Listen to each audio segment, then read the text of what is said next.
वो पूछ रहा है जो सदा से चला आ रहा हो उसे क्या कहते हैं?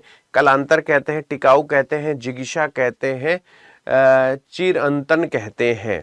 ठीक है ना? तो जो सदा से चला आ रहा हो, जो सदा से चला आ रहा हो वो क्या है? जिगीषा है, टिकाऊ है, कालांतर है, कालांतर है या फिर चिरंतन है। अब ये चीज सोचो, अगर ये सवाल हमारे पास आता है तो हम इसे कैसे करें, हम कैसे समझें? तुम्हारे एग्जाम के जो एग्जैक्टली पूछा गया, जीडी में अगर है तो कांस्टेबल का लेवल लगभग वही है, उस तरीके के सवाल रिपीट करेगा ही करेगा। आता है तो वेलकम, नहीं आता तो सॉरी बोल के छोड़ दो।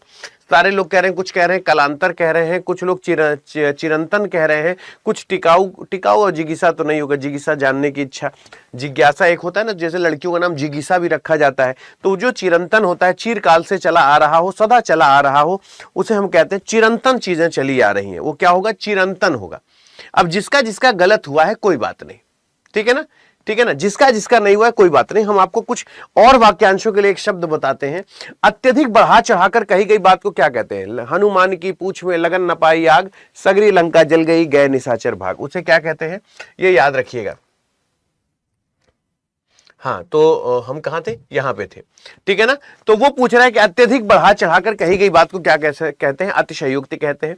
जिसका पता ना हो वो अज्ञात होता है। वह सूचना जो सरकार की ओर से जारी हो उसे अधिसूचना कहा जाता है। विधायिका द्वारा स्वीकृत नियम को अधिनियम कहते हैं। जो सुना हुआ ना हो वो अश्रव्य होता है।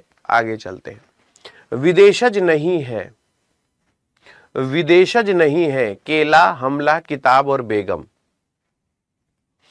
केला, हमला, किताब और बेगम। केला, हमला, किताब और बेगम, कौन सा है जो विदेशा शब्द नहीं है? अब मैं आपसे हमेशा कहता हूं कि मैं ये कोशिश करता हूं, मेरे 25 सवाल जिस दिन 200 सवाल के बराबर होने लगेंगे ना, तो आपको लगेगा कि हाँ सर, रिलेटेड हमें क्लियर हो जाता है। Lots of love from Kashmir. खुश रहो भैया, खुश रहो। Thank you so much for love and support. जल्दी से बताओ। अब अगर मैं आपसे बोला, मैं बैच एक्टिव हो गया बेटा, परेशान मत हो, जब भी मैं 22 तारीख को लाइव आऊंगा तुम लोगों को बैच दिख जाएगा। चलो, अभी मैं अगर आपसे बताऊं तो ये याद रखिएगा, जो केला है वो विदेशज शब्द नहीं है। अब सोचो अगर ये गलत हो रहा है तो इसका जिम्मे, तुम लोग बहुत लाइटली लेते हो ना, हाँ हाँ ठीक है सर आगे पढ़ाइए सर, हाँ हाँ सर आगे पढ़ाइए। कभी एहसास किए हो कि अगर सर ये मेरा गलत हुआ है तो हम ये सोच सकते हैं कि हमला, किताब और बेगम ये तीनों विदेशज भाषा के शब्द हैं, और जो केला है वो विदेशज भाषा का शब्द नहीं है। और कम से कम इन चीजों को सुनोगे ना तो लगेगा जैसे हमला है वो अरबी भाषा से लिया गया। मुझे पता है कि तुम्हारे जानने की इच्छा है कि अगर हमला, किताब, बेगम विदेशज भाषा का शब्द है तो यह कौन सी भाषा से लिया गया है? तो हमला अरबी भाषा से लिया गया है, किताब अरबी भाषा से लिया गया है, बेगम तुर्की और फारसी भाषा से लिया गया है। जो बेगम है वो तुर्की और फारसी भाषा से लिया गया है, किताब अरबी भाषा से लिया गया है, और हमला जो है वो भी अरबी भाषा से लिया गया है। आगे चलते हैं।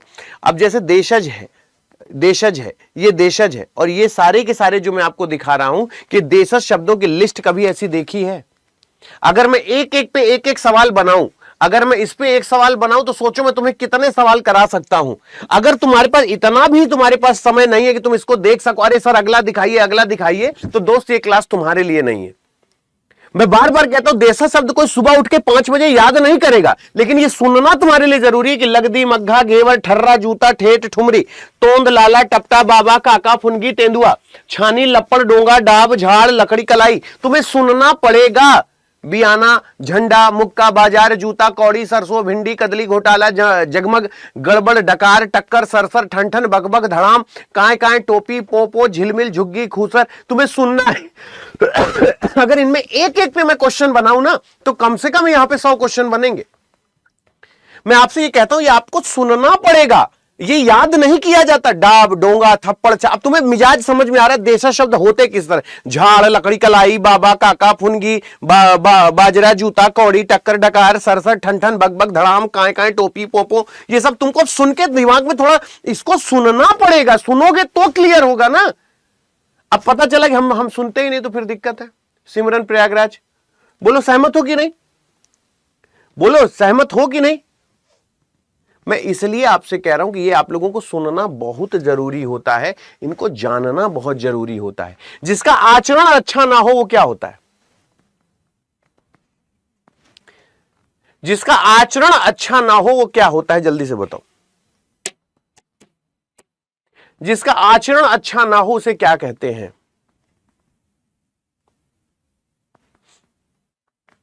सोचो, जिसका आचरण अच्छा ना हो उसको क्या कहते हैं? परोपकारी, भ्रष्टाचारी, परिश्रमी, दुराचारी। जिसका, मैं बार बार कह रहा हूं, अगर ये गलत होगा तो तुम अपने आप को माफ नहीं कर पाओगे कभी। जितने तुम होशियार बनते हो ना कि तुम्हारा मैथ बहुत अच्छा है, तुम्हारे जीके जीएस बहुत अच्छा, तुम सिर्फ 2 नंबर से अगर बाहर हुए, 1 नंबर से बाहर हुए, तुमको यही लगेगा कि ये नंबर मैं जीके जीएस मैथ में नहीं लेकिन हिंदी में ला सकता था, लेकिन हिंदी मैंने भगवान कसम बिल्कुल नहीं छुआ, केवल घमंड के चक्कर में, अहंकार के चक्कर में कि नहीं हिंदी मेरा हो जाएगा। मैं रात में कहता हूं केवल सोने से पहले हिंदी छूना शुरू कर दो, केवल देखना शुरू कर दो, तुम्हारा सारा काम हो जाएगा।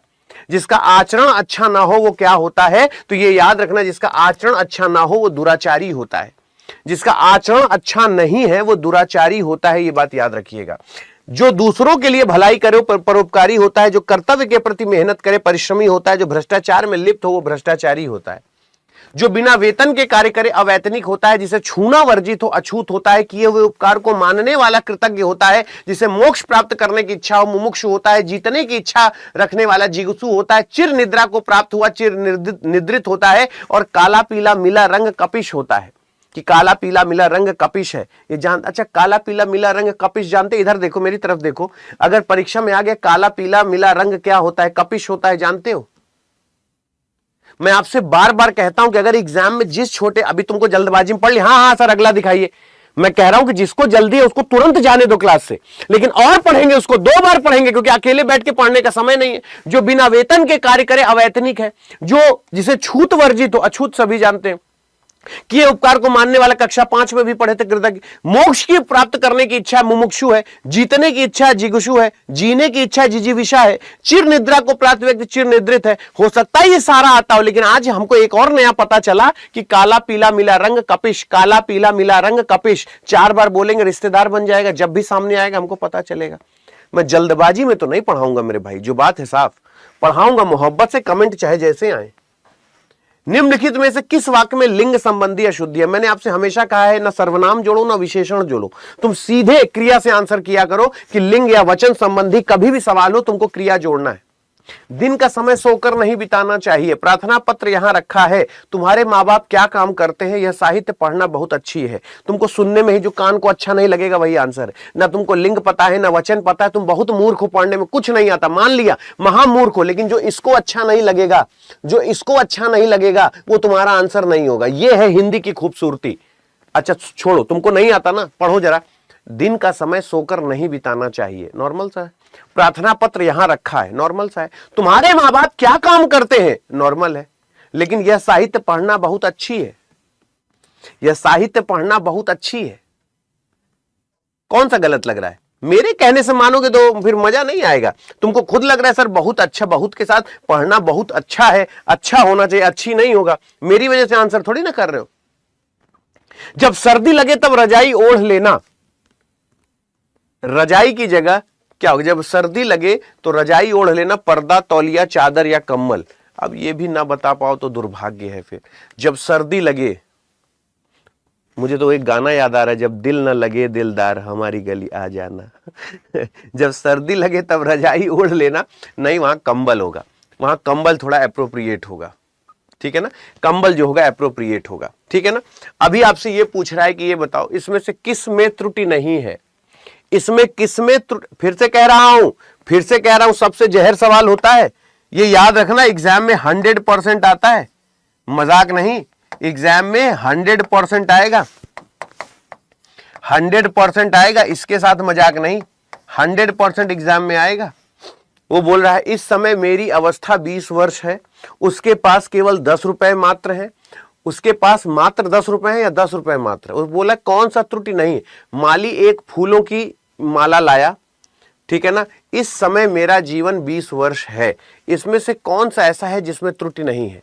अगर नहीं बता पाए तो तुमको सौगंध है अपनी गलती स्वीकार करोगे। जहां कर्ता का उचित व्यवस्था हो, कर्म की उचित व्यवस्था हो, पद संबंधी व्यवस्था उचित हो, याद रखना लिंग वचन संबंधी व्यवस्था उचित हो। वो बोल रहा है इस समय मेरी अवस्था 20 वर्ष है, उसके पास इस समय मेरी अवस्था 20 वर्ष है। अच्छा, उसके पास केवल 10 रुपए मात्र है। केवल मात्र, सब एकदम झोंके दे रहा है। माली एक फूलों की माला लाया है, माली एक फूल की माला ला, एक फूलों की माला, एक है तो फूलों की माला कैसे होगा? इस समय मेरा जीवन 20 वर्ष है।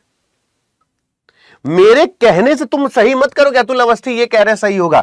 अब तो इस समय मेरी अवस्था 20 वर्ष है, साफ सुथरा सवाल है। उसके पास केवल 10 रुपए मात्र है, उसके पास मात्र 10 रुपए है, बात खत्म। तो अभी मैं आपसे कहता हूं, जो आपको, मैं आपसे कहता हूं भाई, मैं मानता हूं कर्ता, कर्म, क्रिया, विशेषण, कारक चिन्ह, इन सबका विशेष स्थान होता है वाक्य में, लेकिन आप 60% से ज्यादा सवाल सुन के बता सकते हैं मुझे अच्छा ही नहीं लग रहा है, उसके पास केवल 10 रुपए मात्र है, या गलत है। माली एक फूलों की माला लाया है, इस समय मेरा जीवन 20 वर्ष है, ये तो गलत बात है ना। अब अगर पढ़ना चाहते हो कि सर क्या है, तो उसको एक बार अच्छे से देख सकते हो, तुम कहोगे कि हाँ सर बात सही है। हाँ हाँ बताओ। 9:45 पे। और कौन है? ठीक है, ठीक। अब ये तुम्हारे पास है, अगर ये बोल रहा है कि उसके पास केवल 10 रुपए मात्र है, तो उसके पास केवल 10 रुपए है। माली एक फूलों की माला लाया है, माली फूलों की माला लाया है, वहां एक। अब ये अशुद्ध, क्योंकि मन में सवाल फिर उठता है, क्या तो सर मैं गलत कहां हूं? तो उसके पास केवल 10 रुपए मात्र नहीं, उसके पास केवल 10 रुपए है, ठीक है ना। माली एक फूलों की माला नहीं लाया, माली फूलों की माला लाया है। इस समय मेरा जीवन 20 वर्ष नहीं, इस समय मेरी आयु 20 वर्ष है। जीवन नहीं, वो जीवन की जगह आयु होनी चाहिए। कम से कम ये एहसास तो हो कि सर हम गलत क्या कर रहे हैं। इसका आंसर बताओ क्या होगा?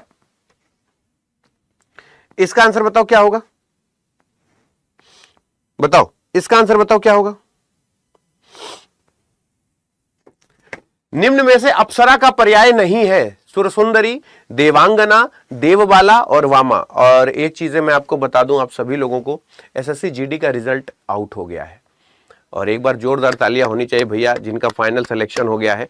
एसएससी जीडी का रिजल्ट आउट हो गया है, और जहां तक है अभी हम लोग 9:45 9:50 तक इस पे लाइव भी होंगे। हेलो, हाँ सर आपका स्वागत है सर। कितनी देर में? स्टूडियो में आ जाइए रैपिडो से।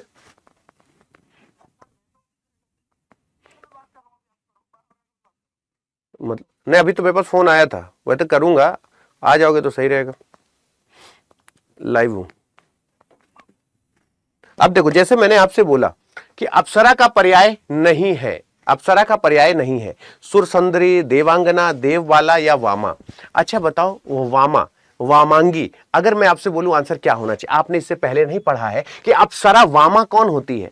वामा, देवबाला, देवांगना, सुरसुंदरी, ये अप्सराएं होती है इंद्र के दरबार में नृत्य करने वाली, ठीक है ना। लेकिन वामा नहीं होती। क्यों? अप्सरा को हम घृताची, अच्छा घृताची कहते हैं, तुमने सुना? इसके बाद देवबाला, देवांगना, सुर। अब देखो, एग्जामिनर को पता है कि लड़कों को पता होगा, इनके टीचर ने पढ़ाया होगा कि देवबाला जानते होंगे, देवांगना जानते होंगे, सुर सुंदरी। आज चलो घृताची लिखा जाए, और घृताची अगर लिखा है तो घृताची मेरे ख्याल से 90% लोग गलत करके आ जाएंगे।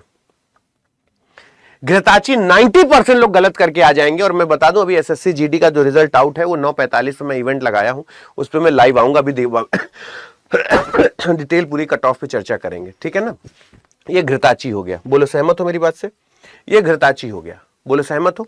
तो ये घृताची याद रखना, क्योंकि जो चीजें है ना, इसको थोड़ा सा घृताची, घृ माने घी होता है ना, महंगा होता है, तो जो अप्सराएं होती हैं उसे क्या कहते हैं? घृताची भी कहते हैं। इसको याद रखना तो भूलोगे नहीं। अब जैसे बोल रहा है, कड़ा शब्द के लिए किस वाक्य में उचित विलोम का प्रयोग हुआ है? निम्नलिखित वाक्यों में से कड़ा शब्द के लिए किसी एक वाक्य में उचित विलोम शब्द का प्रयोग हुआ है। प्रशासन ने आज बहुत कठोर कदम उठाए, नीलिमा का स्वभाव मुलायम है, अभिषेक तैर सकता है, अंजलि नृत्य में कुशल है। तो कड़ा का अपोजिट क्या होगा? मुलायम होगा। लेकिन वो वाक्य के अंदर है, बस आपको ये बताना है कि वो वाक्य के अंदर है, कड़ा का विलोम मुलायम होगा, ये ठीक है ना। आगे चलते हैं। चल भाई, क्या हो गया? हाँ, अच्छा जरूरी क्या है, एक चीज ये याद रखना, जो तुम पढ़ लिए कड़ा का विलोम मुलायम, और चेहरा जो तुम बना रहे हो, उससे ज्यादा सुनना जरूरी क्या है? तुम खुश तो हो गए कि हाँ कड़ा का विलोम मुलायम हो गया, ठीक है, लेकिन क्या सुंदर का विलोम भोंडा होता है, ये जानते हो? ये कल की क्लास में मैंने बताया था सुंदर का विलोम असुंदर तो बचपन से पढ़ रहे हो, कुरूप सुंदर पढ़ रहे हो, सुंदर का विलोम भद्दा पढ़ रहे हो, लेकिन अगर परीक्षा में भोंडा लिखा आ गया तो समझ लेना कि सुंदर का विलोम भोंडा भी होता है। एक सुंदर के इतने विलोम होते हैं। अगर भाग्यवान की बात करें तो अभागा भी होता है, हतभागा भी होता है और बदकिस्मत भी होता है। यानी अभागा भी होता है, हतभागा भी होता है और बदकिस्मत भी होता है। और मीठा का नमकीन और फीका दोनों होता है। आप समझने की कोशिश करो, अगर जब आप छोटी गलती करते हो ना तो आपको पछताने का मौका तक नहीं मिलता है कि आप उस पर पछता सको। बात समझने की कोशिश करना है, मैं आपसे कहना क्या चाह रहा हूं, इसका आंसर बताओ।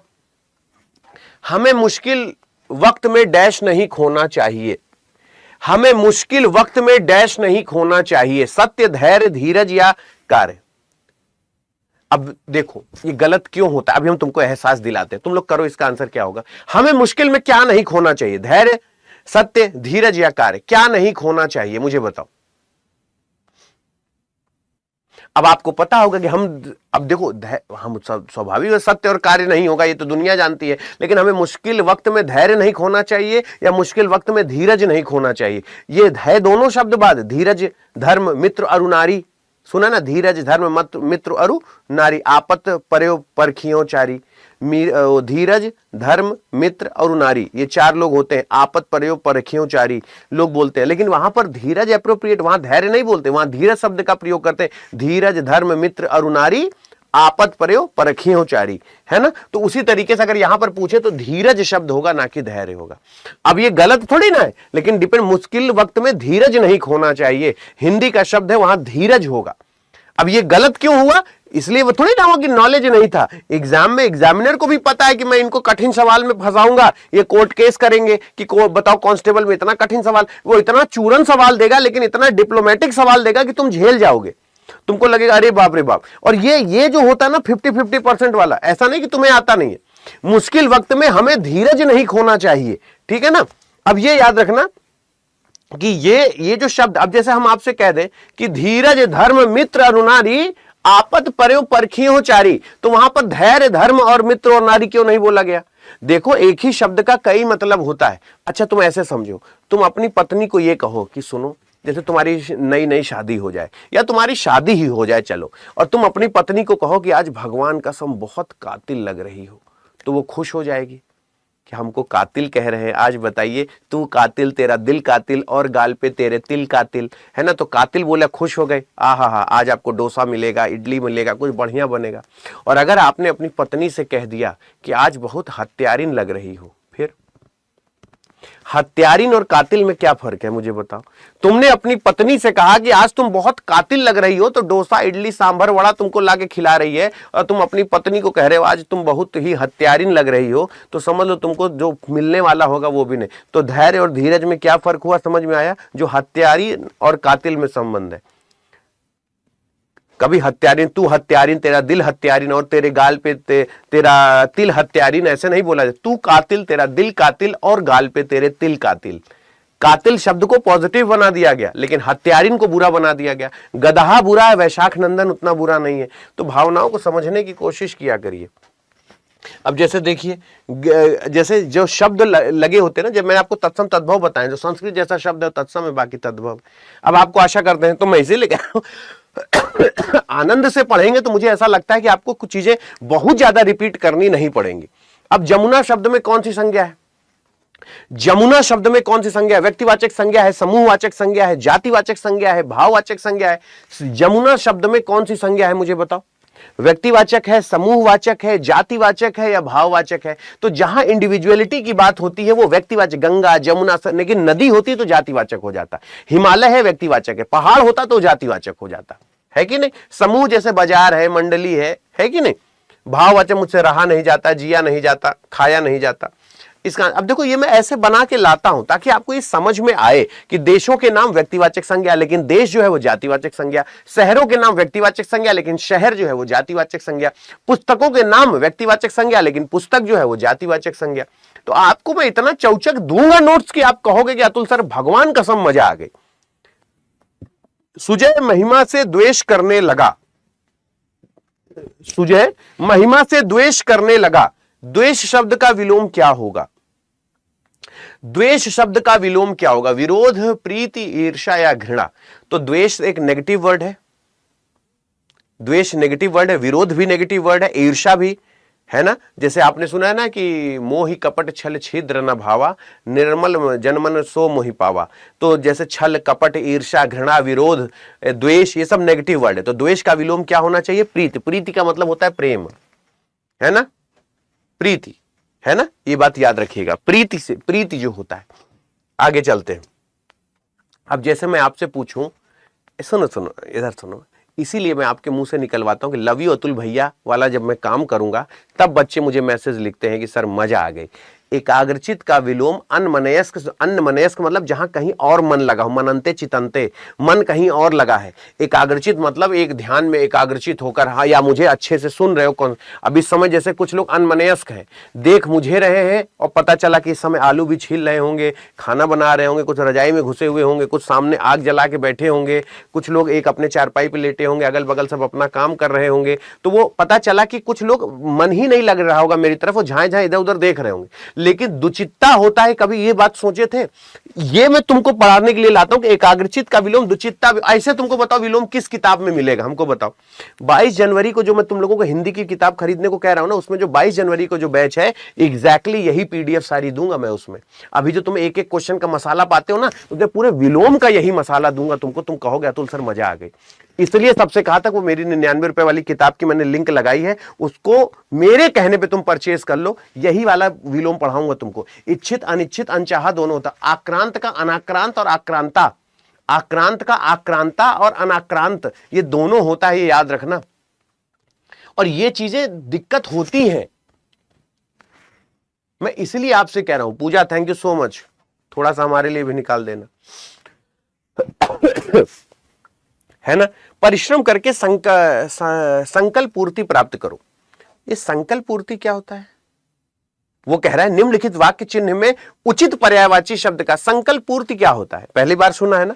अब सोचो मैं 50 मिनट तुम्हारे साथ हूं, कई लोग हैं मुझे 50 मिनट नहीं झेल पाते। अरे सर तो अकेले बैठ के हिंदी कब पढ़ेंगे वो? हमसे 50, अच्छा एक भी सवाल पे तुम हाथ रख दो कि सर ये हमारी परीक्षा में नहीं आता या नहीं आता, तो फिर कोई बात नहीं। लेकिन अगर ये आता है कि हाँ सर ये आता है और फिर भी क्लास में नहीं हो, तो फिर आप भी समझते हो समस्या आपकी है। संकल्प पूर्ति क्या है? संकल्प पूर्ति क्या है मुझे बताओ। संकल्प पूर्ति क्या है? अगर संकल्प पूर्ति की बात करें तो सफलता, जीत, फतह या विजय। तो ये याद रखिएगा, अगर संकल्प पूर्ति की बात करूं तो वह सफलता है। और एक चीज हमेशा याद रखना कि जीत, विजय, जय, सफलता, फतह, विजय, जय, और विजय, जय, जीत, फतह, ये सब एक ही चीज होती है, एक ही चीज के सिनोनिम्स है, ठीक है ना। अब एक बात बताओ, अब अगर हम लोग, सुनो तो मेरी बात तो 2 सेकंड तो सुनो। अब जैसे हमने एक सवाल पढ़ा, तो अब हम लोगों ने जमुना, पार्वती, लक्ष्मी, गंगा, इनके पर्याय पढ़ लिए। लेकिन अगर ज्ञापन का विलोम आया, तो ज्ञापन के पर्याय आए तो सूचना, संदेश, अधिसूचना, नोटिस, चिट्ठी, कि हमने ज्ञापन सौंपा। तीक्ष्ण का क्या होता है? कठोर, तेज, काटने वाला, कठिन, उग्र, तीक्ष्णता। खूबी का क्या होता है? विशेषता, गुण, योग्यता, निपुणता, प्रवीणता या काबिलियत। करुणा की बात करें, दया, दयालुता, तरस, कृपा, दयाशीलता और सहानुभूति। तो ये याद रखिएगा। इसका आंसर बताइए क्या होगा? एक म्यान में 4 तलवार होना। एक म्यान में 4 तलवार, रेखांकित शब्द के स्थान पे उपयुक्त शब्द क्या होगा? एक म्यान में कितनी तलवार नहीं मानी जा सकती? एक म्यान में 2 तलवार, यानी एक ही घर में देवरानी जेठानी का रहना। याद रखना, औरत की सबसे बड़ी दुश्मन इस दुनिया में औरत होती है, ऐसा हमारे पुराने बुजुर्ग कहते थे। आज के समय किसी दादी से पूछो, मैक्सिमम जो पुरानी दादी हैं, कि आपको क्या चाहिए, ना मतलब ना पोता चाहिए या पोती, तो भले मुंह में दांत नहीं है, पोता चाहिए। अब वो जा रही है बैकुंठ धाम, लेकिन पोता चाहिए। एक म्यान में 2 तलवार मतलब एक औरत किसी दूसरे औरत को बर्दाश्त कर ही नहीं सकती है। अगर कोई भी घर में देवरानी जेठानी है और एक चूल्हा जल रहा है, तो उस घर से बड़ा कोई स्वर्ग नहीं है। तो एक म्यान में 2 तलवार नहीं हो सकती। एक घर में देवरानी जेठानी सुखपूर्वक रह जाए, उससे बड़ा अच्छा कोई, उससे बड़ा स्वर्ग कुछ है ही नहीं। लेकिन ऐसा नहीं है, वो बर्तन तक बंटवा लेती हैं कि 2 चम्मच छोटे वाले को एक्स्ट्रा मिल गया, हमको भी 2 चम्मच का पैसा दीजिए। शादी में जो बर्तन चढ़ते हैं ना बंटवारे के समय, वो भी जब बढ़ते हैं तो बाप की आंख में आंसू आ जाता है। और इसीलिए वर्तमान पिता ये कभी नहीं चाहता कि हमारे 2 लड़के हों। एक लड़का है, सब कुछ उसी का है, ये ज्यादा सही है। 2 ठो है तो तराजू लेके बैठना पड़ेगा बांटने के लिए। आज का समय वो है, हो अगर बस चले ना तो माता पिता को बीच से फाड़ दे, आधा पापा तुम्हारा आधा पापा मेरा, आधा मम्मी तुम्हारी आधा मम्मी मेरी। वर्तमान समय तो यह है कि माँ बाप को बीच से फाड़ दे, और इसीलिए आज के लोग डरते हैं कि 2 लड़का ना हो, भगवान एक ही लड़का दे तो ठीक है, और 2 दे तो इतनी सद्बुद्धि के साथ दे कि भगवान उनको, अब जैसे गाजर मूली समझना, चादर से बाहर पैर पसारना, छक्के छुड़ाना, गुड़ गोबर करना, ये सब पढ़े हो तुम लोग। अब जैसे क्या बोले, जो भूमि उपजाऊ हो उसे क्या कहते हैं?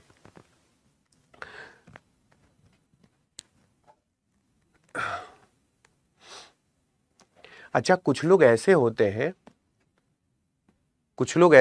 हैं, ऐसे कहते हैं मैं जा रही हूं अब, मतलब क्लास से शायद हो सकता है जा रही हो, तो मैसेज ऐसे लिख के दे दो, अब मैं जा रही हूं अब, मतलब सब लोग कहें अरे मत जाओ रुक जाओ, मतलब कुछ आदमी एक्स्ट्रा अटेंशन चाहता है, बड़े आराम से मैसेज उसमें लिख रहे। तो मैं कभी लड़कों को डांटता हूं, ये लड़कियां भी कम नहीं होती हैं, वो मैसेज लिख रही है कि अब मैं जा रही हूं, अरे जाओ, तुमको जाना है।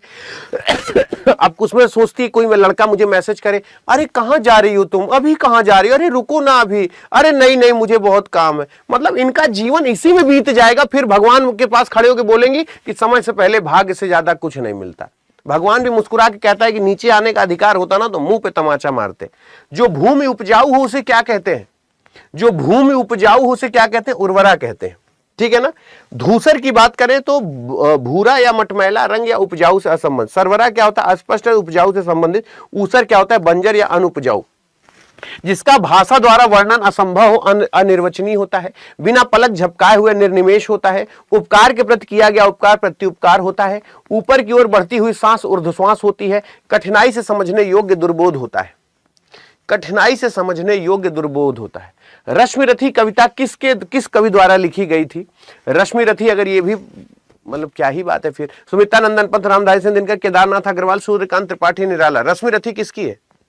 हाँ, गजब अटेंशन चाहते हैं, उनको लगता है कि कोई 4 लोग कहें अरे रुकिए कहां जा रही हैं, अरे है वो है, अरे उठो निकलो जाओ। जानबूझ के, जैसे औरतें होती है ना कि सोने की अंगूठी पहन ली तो जानबूझ के कहेंगे इतनी बड़ी बकरी कितने की मिलेगी, इतनी बड़ी बकरी, इतनी बड़ी बकरी, वो जानबूझ के दिखाना चाहेंगे कि, तो ये होता है। रश्मिरथी किसकी रचना है? सूर्यकांत त्रिपाठी, निराला की। बोला है निम्नलिखित में से कौन सी पुस्तक हरिवंश राय बच्चन द्वारा लिखी गई है? मधुशाला। बैर कराते मंदिर मस्जिद में मेल कराती मधुशाला। बैल है ना, तो बैर कराते मंदिर मस्जिद मेल कराती मधुशाला। साकेत मैथिली शरण गुप्त, गुनाहों का देवता धर्मवीर भारती, कितने पाकिस्तान कमलेश्वर। कितने पाकिस्तान, ये लिख लेना बेटा, ये कई बार तुम्हारे एग्जाम में रिपीटेड है, इसका स्क्रीनशॉट ले लेना, ठीक है ना। और वैसे भी जितने लोग मेरे साथ 22 जनवरी से जुड़ रहे हैं मेरे पेड बैच में, ये एप्लीकेशन वाला जो बैच है जिसमें जुड़ रहे हो, उन सब में ये सारी पीडीएफ में दे दूंगा, ठीक है ना। कान काटना मुहावरे का अर्थ क्या होता है? कान काटना मुहावरे का अर्थ क्या होता है? कान काटना मुहावरे का अर्थ क्या होता है? कहते हैं भैया चतुर होना। वो कहते हैं अपने पिता के भी कान काटे, यानी अपने पिता से भी आगे है, यानी बहुत ज्यादा चतुर है, ठीक है ना। अब जैसे बोला स्थायी भाव जागृत होने पर होने वाली शारीरिक चेष्टाओं को डैश कहा जाता है। स्थायी भाव जागृत होने पर होने वाली शारीरिक चेष्टाओं को क्या कहा जाता है? यूपीएसआई 17 नवंबर 2021 शिफ्ट 1 का पेपर है, तुम बता दो। देखो 15 से 20 सवाल मैं रोज पहले जीडी के कराऊंगा, तो जीडी के सवाल कांस्टेबल में आते हैं, और फिर 20 सवाल के आगे और वो सवाल कराऊंगा जो कांस्टेबल वालों के लिए है, तो दोनों का फायदा हो जाएगा। स्थायी भाव जागृत होने पर होने वाली शारीरिक चेष्टाओं को डैश कहा जाता है? विभाव, अनुभाव, संचारी भाव या स्थायी भाव, क्या कहा जाता है? तो ये याद रखना, स्थायी भाव जागृत होने पर उसे अनुभाव कहा जाता है। और ये याद रखना विभाव। अब एक चीज ये याद रखना, यही सबसे कंफ्यूजिंग लाइन होती है पूरे रस में। पूरे रस में अगर किसी से भी पूछोगे कि क्या समझ में नहीं आया, तो वो एक ही चीज बताएगा कि विभाव क्या होता है, अनुभाव क्या होता है, संचारी भाव क्या होता है, और स्थायी भाव क्या होता है। मूल और स्थायी भावना जैसे प्रेम, शौर्य, ये स्थायी भाव है। संचारी भाव यानी जो बहता रहे, जो थोड़े समय के लिए प्रकट होता है, उसे संचारी भाव कहते हैं। अनुभाव, स्थायी भाव जागृत होने पर प्रकट शारीरिक चेष्टाएं होती है, जैसे खुश हो गया तो हाथ पैर हिलाने लगा, खुश हो गया उठ के बैठ गया, या चिल्लाने लगा, दोनों हाथ ऊपर कर लिया। विभाव क्या होता है? स्थायी भाव को जागृत करने का कारण। स्थायी भाव को जो जागृत करने का कारण होता है उसे विभाव कहते हैं। तो विभाव, अनुभाव, संचारी भाव और स्थायी भाव, और ये एक जगह मिल जाता है ना, तो फिर कोई दिक्कत नहीं होती है कि सर हमें एक जगह इन सारी चीजों के बारे में पता चल गया। विलोमार्थी शब्द युग्मों में असंगत है, इसमें से कौन सा विलोमार्थी असंगत है? गद्यांश कल कराऊंगा, परसों कराऊंगा, कल परसों 2 दिन कराऊंगा, कोई दिक्कत नहीं है। हाँ, एसएससी जीडी का रिजल्ट आ गया, बस अभी आज इसीलिए थोड़ा सा जल्दी से मूव करेंगे, ठीक है ना। तो ये चीज याद रखना। इसका आंसर बताओ।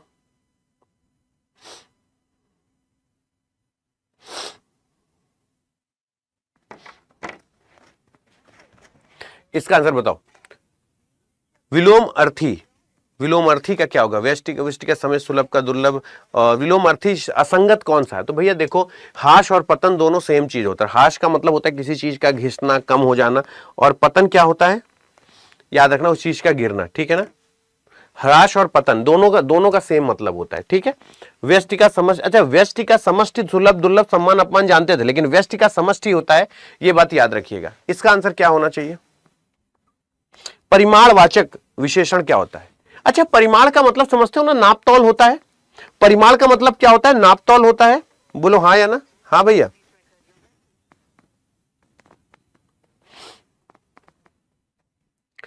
परिमाण का क्या होता है? नापतौल होता है। तो नापतौल का मतलब होता है कि जैसे या तो अनिश्चित परिमाण होगा या निश्चित परिमाण होगा। बोलो हाँ या ना? या तो अनिश्चित या तो निश्चित। हाँ भैया। हाँ, आर यू कमिंग? तो बस कितना टाइम लगेगा? नहीं तो अभी स्क्रीन पे हो। चलो ठीक है, ठीक है, ठीक है, चलो ठीक ठीक ठीक। चलो अभी ये अगर मैं आपसे पूछूं, सोचो क्या है परिमाणवाचक विशेषण का उदाहरण? क्या है? सकल संसार है, मेरी पुस्तक है, रोज रोज है, या हम सब है। तो एक चीज ये याद रखिएगा कि अरे कहां गया, हाँ, परिमाणवाचक सकल संसार। मैंने आपसे बोला ना, परिमाण 2 तरीके का होता है, एक निश्चित परिमाण होता है, एक अनिश्चित परिमाण होता है। परिमाण का मतलब होता है जब आप किसी चीज को नाप तौल सकते हैं, ठीक है ना। आगे चलते हैं। अब जैसे रोज रोज है, एक पुनरुक्त शब्द है, रोज रोज है ना। उत्तम पुरुषवाचक हम सब है। सर्वनामिक विशेषण मेरी पुस्तक। उल्लास का विषाद होगा, प्रसन्नता होगा, हर्ष होगा, आनंद होगा। प्रसन्नता क्या होती है? खुशी होती है। हर्ष क्या होता है? हमें बड़ा हर्ष हुआ कि आप हमारी जिंदगी में आए। आनंद आ गया कि आप हमारी जिंदगी में आए। उल्लास का विलोम क्या होना चाहिए? तो ये याद रखिएगा, उल्लास का विलोम क्या होगा? विषाद होगा। क्या होगा? विषाद होगा, ठीक है ना। अब जैसे देखिए, प्रसन्नता का अप्रसन्नता, हर्ष का शोक, आनंद का शोक होगा। अब जरा आप गौर करिएगा कि पका का विलोम अधपका और कच्चा दोनों होता है। पका का जो विलोम होता है वो अधपका भी होता है और कच्चा भी होता है। वयस्क की बात करें, अवयस्क होता है, अल्पवयस्क होता है, नाबालिग होता है। अगर मंद की बात करूं तो तीव्र भी होता है, अमंद भी होता है, तेज भी होता है। मुझे बताओ, मंद का विलोम अमंद भी होता है, मंद का विलोम तेज भी होता है, मंद का विलोम तीव्र भी होता है। और ध्यान से सुनो, वयस्क का विलोम अवयस्क, अल्पवयस्क, नाबालिग, ये तीनों बात एक ही होती है। पका का विलोम अधपका और कच्चा, कच्चा नहीं, कच्चा जिसे कहते हैं, कच्चा आम, टेक है ना, वो जो होता है उसे कहते हैं। अब ये बताओ, इतना क्लियर हुआ? तो हमको लगता है कि एक शब्द को अगर हम बहुत ढंग से उसको समझ ले तो ये बहुत अच्छे से समझा जा सकता है। क्या कहते हो? सहमत हो मेरी बात से? आगे चले, आगे देखते हैं। आगे आपसे वो कह रहा है कि वह क्रिकेट खेल है, वह क्रिकेट खेल है। इसमें शुद्ध वाक्य क्या है? अब आपको कान में मैं कह रहा हूं, आपको आता है नहीं आता, व्याकरण आपको समझ में आता है नहीं आता, आप दिन में हिंदी बोलते हो कि नहीं, हिंदी सुनते हो कि नहीं? अगर आपके पास ये आता है कि निम्नलिखित वाक्य को ध्यान पूर्वक पढ़ें और क्रिया संबंधी त्रुटि की पहचान कर शुद्ध वाक्य का, उसने पहले बता दी कि और दुनियादारी छोड़िए, आप क्रिया सही कर दीजिए बस। वह क्रिकेट खेल है, आपको सुनने में अच्छा लग रहा है, वह क्रिकेट खेलता है ना। अब आप मेरी वजह से सही नहीं कर रहे, बोलो हाँ या ना। तो ये चीज याद रखिएगा, वह क्रिकेट खेलता है, वहां पे सही क्रिया होनी चाहिए। आगे चलते हैं, ठीक है। अब बोल रहा है गैर विदेशा शब्द का चुनाव करें। मैं एकदम चुप हूं, मुझे सही आंसर से मतलब है। आपने यह इंतजाम कितने डैश के लिए किया है? हकीमों के लिए, रिश्तेदारों के लिए, मेहमानों के लिए, व्यापारियों के लिए। मैं ये मान सकता हूं कि आप पहला चौथा आंसर गलत कर देंगे, कि हाँ पहला चौथा ऑप्शन नहीं होगा, कि हमने या आपने यहां इंतजाम कितने डैश के लिए किया है। आपने यह इंतजाम कितने डैश के लिए किया है, रिक्त स्थान में गैर विदेशज शब्द क्या हो सकता है, उसका चुनाव करना है। तो आपने यह इंतजाम हकीमों, व्यापारियों, रिश्तेदारों या मेहमानों, क्या कहेंगे आप? किसके लिए किया है? अब जितने लोग उतने जवाब। मैं इसीलिए आपने यहां यह इंतजाम कितने, अब वो कह रहा है व्यापारियों के लिए किया है, क्योंकि आप जो मेहमान शब्द लगा रहे हैं आप वाक्य पूरा कर रहे हैं। समस्या तो ये बात है, हमको पता है ना कि आप गलत क्या करेंगे, और आपको अपनी गलती का एहसास भी पता नहीं है, नहीं है, मैं नहीं जानता। आप फिर बार बार, मैं गैर विदेशज को मैंने हाईलाइट किया है। हकीम, रिश्तेदार, मेहमान, व्यापारी में कौन सा है जो विदेशज नहीं है? यानी 3 शब्द हैं जो विदेशज हैं। यहां पे आप ये सोचे कि सर वाक्य में अच्छा लग रहा है, आपने यह इंतजाम कितने मेहमानों के लिए किया? हाँ मेरा सही है, यही सोच के सारे बच्चे आंसर करके आएंगे, और 99% बच्चों का गलत होगा। तभी लोग कहते हैं कि मेरा पेपर बहुत अच्छा हुआ था लेकिन मुझे नंबर नहीं मिला, क्योंकि उसको पता है कि वो बहुत कठिन सवाल पूछ के आपको नहीं फंसा सकता। वो आपको डसने का पैटर्न सिखाता है कि आपको कैसे डसेगा। यानी व्यापारी शब्द जो है वो गैर विदेशज शब्द है। यानी हकीम, रिश्तेदार, मेहमान जो है वो विदेशज भाषा है। हकीम अरबी भाषा का शब्द है, रिश्तेदार भी विदेशज शब्द है, और मेहमान भी विदेशज शब्द है। ठीक है ना? हिंदी और फारसी मिलकर, जैसे संकर शब्द कहते हैं ना, जब 2 अलग भाषाओं से मिलकर कोई नया शब्द बनता है तो उसे हम क्या कहते हैं? संकर शब्द कहते हैं। जैसे 3 माही, तिमाही, घड़ी धन साज, घड़ी साज, शादी धन ब्याह, शादी ब्याह, मोम धन बत्ती, मोमबत्ती, घोड़ धन सवार, घुड़सवार, मच्छर धन धान, मच्छरदानी, चाल धनबाज, चालबाज, राजधन महल, राजमहल, जेल यात्रा, जेल धन, जेल यात्रा हो गया, हैंड मुनीम हो गया तो हेड मुनीम हो गया। तो ये चीज क्या है? ये याद रखिएगा, संकर शब्द किसे कहते हैं? देशज, विदेशज, संकर, योग, ऋण, यौगिक, ये सब कौन से शब्द होते हैं? इनके बारे में तो जानना। संकर वो शब्द होता है जो 2 विभिन्न भाषा से मिलकर बना होता है, जैसे रेल और गाड़ी, है ना? तो 2 अलग अलग। तो इसलिए मैं आपसे कहता हूं ये कोई नई चीज नहीं है, लेकिन आपको सुनना ही पड़ेगा और कोई विकल्प नहीं है। और आपको फिर आप लोग जब बोलते हैं ना ये सब बड़ी छोटी छोटी गलती आप करके लौटेंगे, मुझे पूरा विश्वास है। अच्छा बताओ, वाक्य में रेखांकित शब्द के स्थान पर सर्वोच्च शब्द ज्ञात कीजिए, क्या होगा? इस कक्ष का निर्माण रोटरी क्लब की दया से हुआ है। इच्छा, आकांक्षा, कृपा या सुजन। मैं चुप हूं, मैं नहीं बोलता, तुम लोगों को करो। मुझे आज तुमको यह एहसास कराना है कि तुम लोग पहाड़ से नहीं टकराओगे, तुम कंकड़ से टकराओगे। तुमको लगेगा कि हाँ सर ये छोटी सी चीज मैंने गलत कर दी। बताओ आंसर क्या होगा? मैं रुका हूं, मुझे आंसर बताओ सारे लोग, क्या होगा? गैर का मतलब होता है जैसे गैर जिम्मेदार, गैर विदेशज, गैर का मतलब होता है जो उससे अलग हो, सामान्य व्यवस्था से अलग हो, उसे गैर कहते हैं। अब जैसे इस कक्षा में क्या है? निर्माण रोटरी क्लब की सुजनता से हुआ है। अब ये बोल रहा है कि सर यहां पर सर्वोच्चित शब्द का, तो सुजनता का मतलब क्या होता है? अब ये डी के लिए तो किसी के दिमाग में गया ही नहीं कि सर हमारा डी सही होना चाहिए। आज तो सच में मैं मेरी हर यॉर्कर बॉल पे 2 विकेट गिरा चुका हूं मैं। 4 गेंद, अभी 6 गेंद भी पूरी बॉल फेंका भी नहीं हूं, 4 बॉल में 2 विकेट गिराए मैंने। सोच लो, बुमराह से तेज मतलब यॉर्कर मार रहा हूं, सीधे पैर के अंगूठे गिर रहे, धड़ाम से स्टंप उखड़ जा रहे हैं। और आज आप लोगों को तो मैं जिस तरीके से उधार रहा हूं, मतलब आज तो मैं जितने लोग कहते थे वाक्य में दया के स्थान पर सुजनता शब्द का प्रयोग अधिक उपयुक्त है। सुजनता का अर्थ होता है सौजन्य। कहते हैं ये जो सुलभ शौचालय बना है ये इनके सौजन्य से बना है। ये जो सड़क बनी है ये यहाँ के जो विधायक साहब थे उनके सौजन्य से बना है। इच्छा चाह अभिलाषा होती है, आकांक्षा तीव्र इच्छा महत्वाकांक्षा होती है, कृपा अनुग्रह और दया होती है। सुजनता को कहते हैं, सुजनता का अर्थ सौजन्य होता है।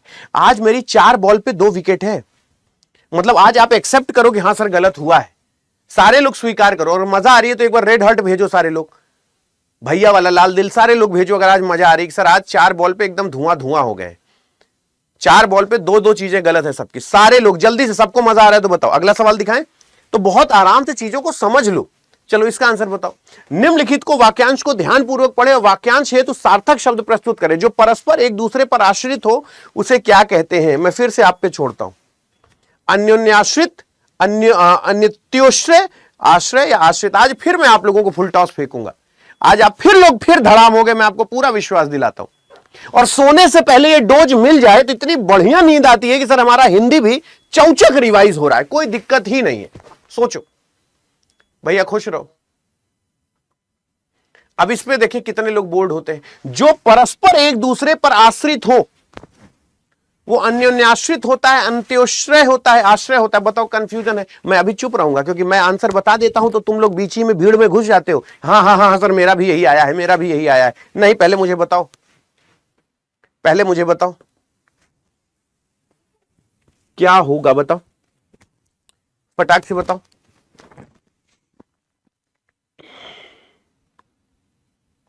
हाँ, पहले आप अपना आंसर सिक्योर कर लो, और गलत हो रहा है तो एक्सेप्ट करो कि हाँ सर गलत हो गया, मैंने ध्यान नहीं दिया। जो परस्पर मतलब एक दूसरे पर, हम तुम पे मरते हैं, तुम हम पे मरते हो, ठीक है ना। केवल ये नहीं कि हम तुम पे मरते हैं, नहीं, हम तुम पे मरते हैं तो तुम हम पे मरते हो। हम दोनों जब एक दूसरे पर मरते हैं तो उसे अन्योन्याश्रित कहते हैं। हम एक दूसरे के अन्योन्याश्रित हैं। आश्रित का मतलब होता है कि हम आपके आश्रित हैं, आप ही हैं जो हमको कुछ करा सकते हैं, हमारा कुछ होने हवाने वाला नहीं है प्रभु, हम आप ही के आश्रित हैं। आश्रय लेना, आश्रय वो एक तरफा काम होता है कि हम आप ही के आश्रित हैं, लेकिन हम तुम पे मरते हैं, तुम हम पे मरते हो, हम अपनी मोहब्बत का ऐलान करते हैं। तो हम एक दूसरे पर जब मरते हैं तो उसे अन्योन्याश्रित कहते हैं। इसमें भी मतलब होता है 10 विकेट तो गिरे हैं, तो आप एक्सेप्ट करो कि सर आज तो विकेट गिर रहे हैं, अन्योन्याश्रित होता है।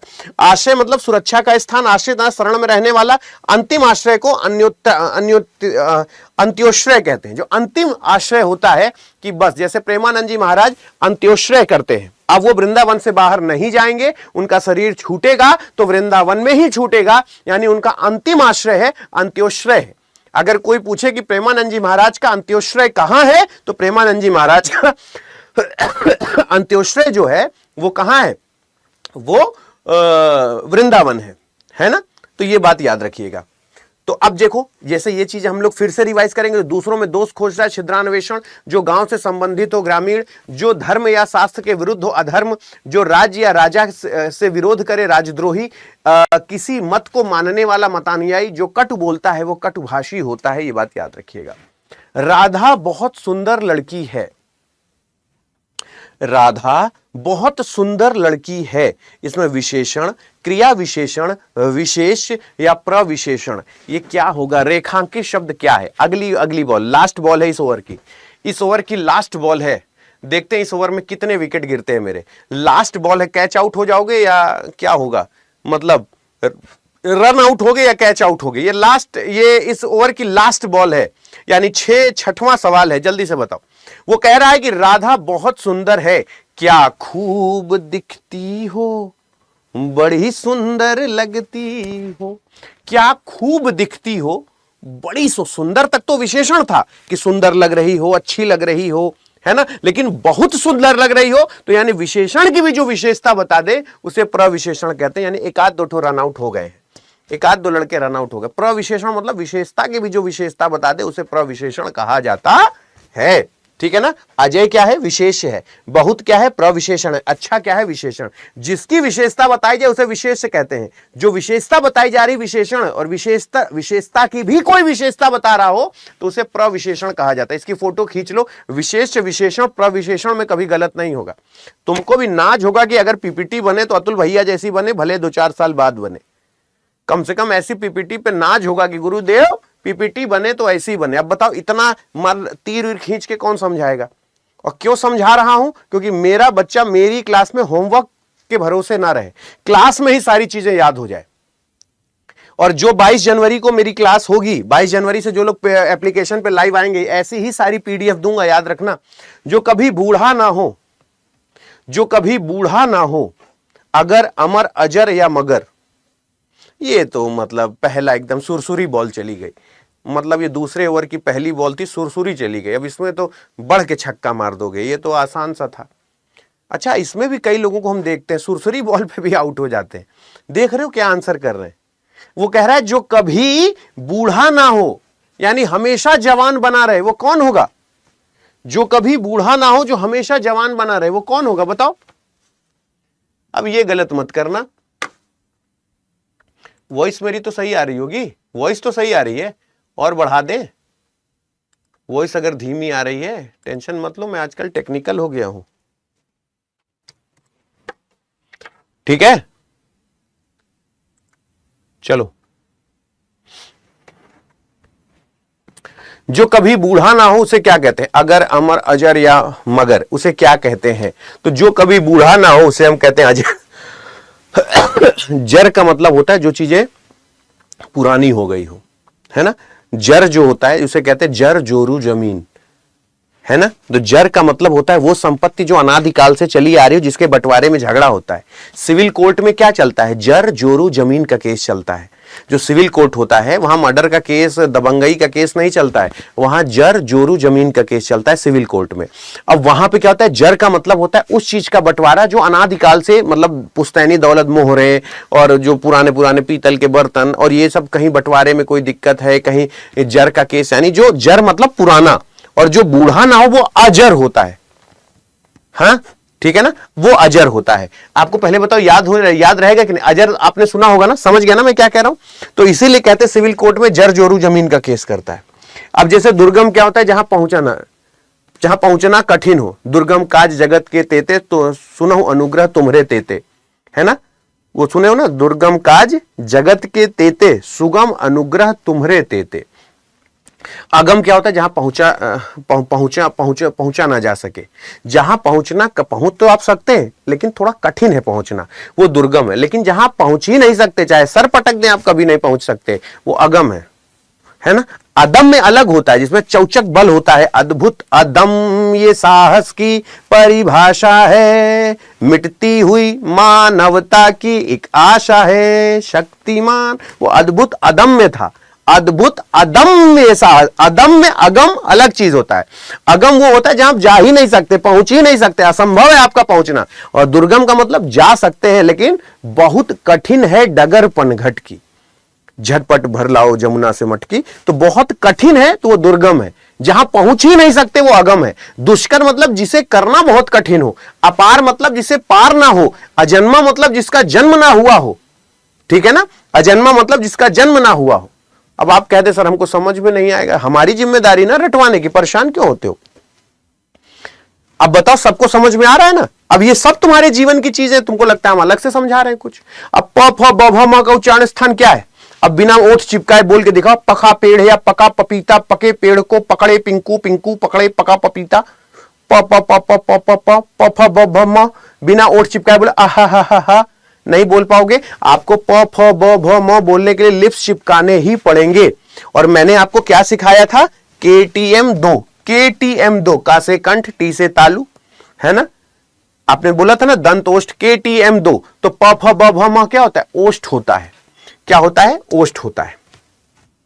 और अगर आप चाहते हैं वैसे लिखना तो आप इसको देख सकते हैं, प वर्ग प फ ब भ म, इसका उच्चारण स्थान ओष्ठ यानी ओठ होता है। आगे चलते हैं, इसका आंसर बताओ आप। मुझे लगता है कि रात में सोने से पहले एक हम लोग अगर ये वाली कैप्सूल खा के सो जाए, अतुल सर वाली, तो हमको लगता है नींद अच्छी आती है। क्या कहते हो तुम लोग। अगर हम सच में अगर कोई एक कैप्सूल खा के सो जाए तो नींद अच्छी आएगी। अगर बोल रहा है हमें चावल दाल के साथ डैश खाना चाहिए, याद रखना, पहले ऊपर पढ़ लो, बार बार कह रहा हूं। जो बहुत तेज घोड़े पे सवार है उनके लिए निम्नलिखित प्रश्न में 4 विकल्पों में से उस विकल्प का चयन करें जो रिक्त स्थान के लिए सही पुल्लिंग रूप वाला विकल्प, पुल्लिंग पुरुष हो। मिठाई बन गई, लस्सी बन गई, चटनी बन गई, लेकिन घी बन गई नहीं होता, घी बन गया। हमें चावल दाल के साथ घी खाना चाहिए, क्योंकि अब सबके साथ क्रिया जोड़ो। भैया मिठाई बन गई, अरे लस्सी बन गई, कहां जा रहे हो महाराज, एक गिलास हो जाए। लस्सी बन गई, मिठाई बन गई, चटनी बन गई और घी बन गया, ठीक है ना। कान, दांत, मुंह, पांव, अंगूठा, ठीक है ना। दुहिता का क्या है, दुहिता क्या है, दुहिता का पर्यायवाची शब्द क्या है, दुहिता का पर्यायवाची शब्द क्या है। दुहिता किसे कहते हैं, बिटिया कहते हैं। दुहिता किसे कहा जाता है, बिटिया को कहा जाता है। दुहिता किसे कहा जाता है, बिटिया को कहा जाता है।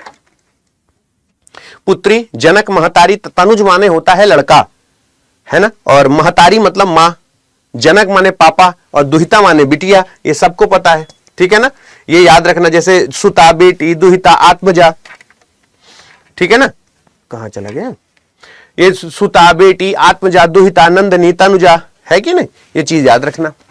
अब एक चीज, हाँ कहां है, अरे भाई हो तो ऐसा हो। अब जैसे मैंने बोला जनक क्या है, बाप है, तात है, वालिद है। बाप, तात और वालिद है। महतारी की बात करें, मातु, माता, मात्र, अम्ब और जननी है।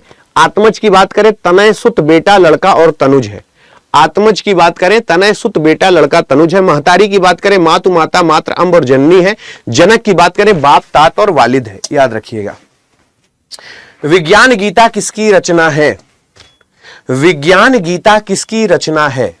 बताओ, विज्ञान गीता किसकी रचना है?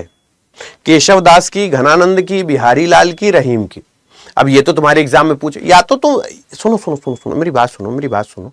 तुम एक चीज कह दिया करो, अतुल सर हम ये नहीं करेंगे। अच्छा ठीक है, मैं भी मान लिया नहीं करेंगे। फिर अगला सवाल अपने आप से पूछा करो, क्या ये प्रश्न परीक्षा में आएगा? जवाब हां है या ना? क्या ये प्रश्न परीक्षा में आएगा? जवाब हां है या ना? और अगर जवाब हां है फिर भी तुम नहीं कर रहे हो तो भैया वारा जाऊं मैं तुम पे, तुम महान हो। विज्ञान गीता किसकी है? केशवदास जी की। और थोड़ा सा समझ लो, मैं जानता हूं कि केशवदास रीतिकाल के कवित्रयी एक के प्रमुख स्तंभ है, ठीक है ना। इनकी रसिक प्रिया, कवि प्रिया, नखशिख, छंदमाला, वीर सिंह देवचरित, रतन बावनी और विज्ञान गीता और जहांगीर जस चंद्रिका है। याद थोड़ी ना हुआ तुम्हें? अरे ये तो हम भी जानते हैं, हम केवल पढ़े हैं, तुम सुन लिए, याद थोड़ी ना हुआ। लेकिन मैं कह रहा हूं अगर रोज सुनेंगे तो क्या ये रिश्तेदार नहीं बन जाएगा? हमें याद नहीं रहेगा, लेकिन ये अगर आएगा, हाँ हाँ हाँ केशवदास जी के बारे में आपने एक बार सर ने बताया था, हाँ हाँ, ये रिश्तेदार हो जाएगा कि जब सामने आएगा तभी याद आएगा कि हाँ हाँ सर ने एक बार बताया था कि केशवदास के रीतिकाल की कवियत्री के एक प्रमुख स्तंभ है, जिनकी रसिक प्रिया है, कवि प्रिया है, नखशिख छंदमाला है, वीर सिंह देवचरित है, रतन बावनी है, विज्ञान गीता है, जहांगीर है, जस। और हाँ आप ये कह सकते हो कि सर हमारी परीक्षा में नहीं आता, आप तुरंत छोड़िए, क्लास से बाहर जाइए कि सर हम नहीं पढ़े। लेकिन मैं पढ़ाऊंगा, एक ही चीज बार बार बोलूंगा, क्योंकि मैं चाहता हूं कि आपको सेल्फ स्टडी से बच जाए। मुंह की खाना मुहावरे का सही अर्थ क्या है? मुंह की खाना मुहावरे का सही अर्थ क्या है? मुंह की खाना मुहावरे का सही अर्थ क्या है? अपमान होना, सफल होना, बुरी तरह हराना या बुरी तरह हारना। मुंह की खाना मतलब क्या होता है? मुंह की खाना क्या होता है बताओ। अब बताओ मुंह की खाना क्या होता है? मुंह की खाने का मतलब होता है कि जब आप अपने ऊपर बहुत ज्यादा विश्वास ये कर लेंगे कि मैं ऐसा कर लूंगा, जब अहंकार में कहीं जाएंगे तो आपको मुंह की खानी पड़ेगी, यानी आप बुरी तरह हार के आएंगे। मैंने एक चीज एहसास किया है, परमात्मा जब तुम्हारे साथ अच्छा करना होता है ना, तो तुम जिस चीज पे हाथ लगाते हो वो चीज सोना हो जाती है।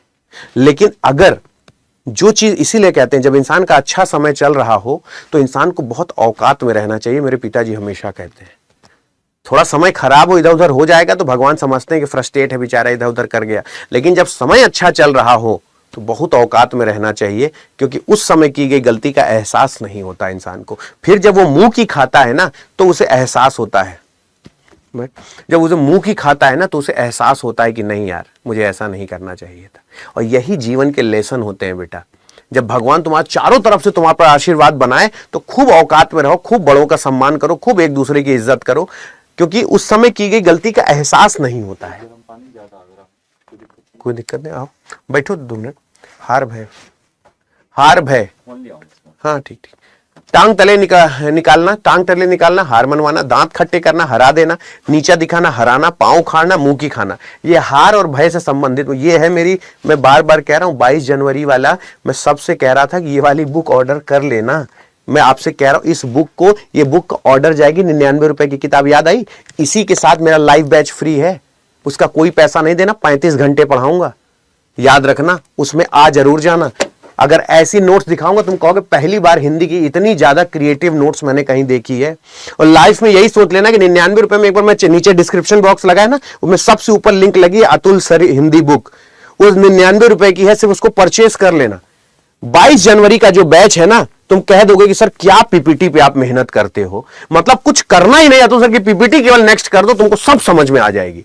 वो ले लेना। और जितने लोग आ रहे हो मुझे बताना, 22 जनवरी को पहला लेक्चर होगा, ओरिएंटेशन बैच होगा पहला, यानी 22 जनवरी से शुरू होगा और पूरा मिड फरवरी तक जाएगा। 35 घंटे पढ़ाऊंगा, मतलब एहसास हो। और ये किस्मत है कि इसी समय मैंने बुक लाई थी 99 रुपए की, उसी में बैच और टेस्ट सीरीज सब फ्री कर दिया था। और वो लाइव बैच है, कोई रिकॉर्डेड नहीं है, लाइव पढ़ाऊंगा 35 घंटे, वो भी एप्लीकेशन पे। और हर टॉपिक की पीडीएफ दूंगा, हर टॉपिक का प्रैक्टिस सेट दूंगा।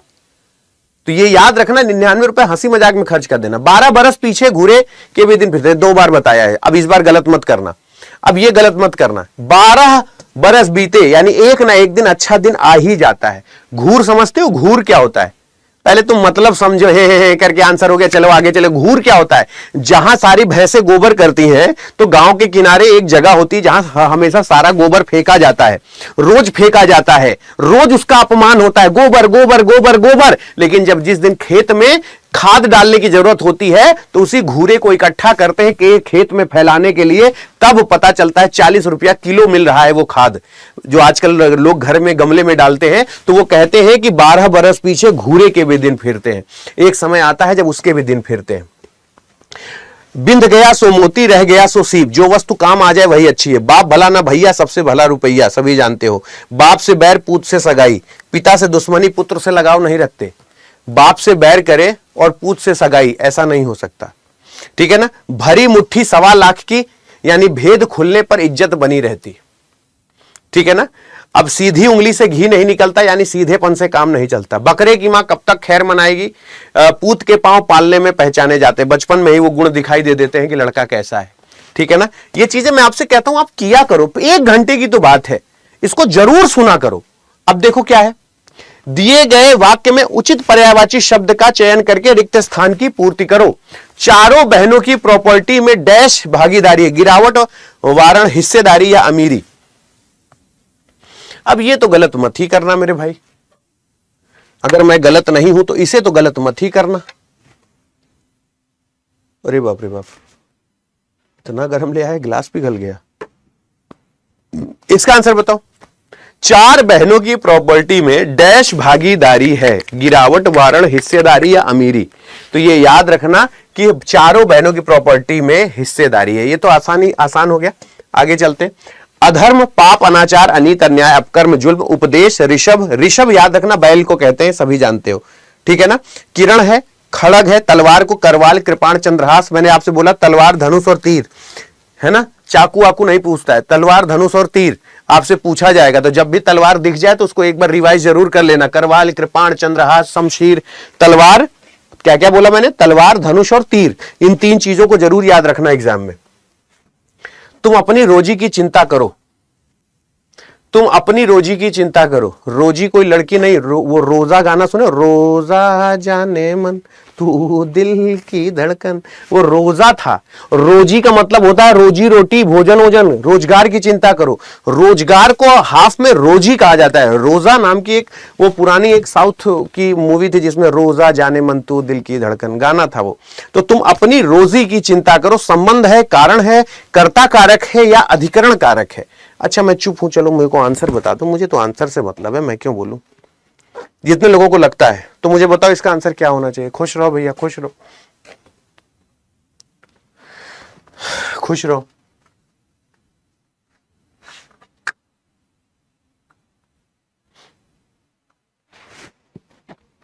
हर जगह बुक पहुंच जाएगी, मेरी जिम्मेदारी है बुक पहुंचाने की।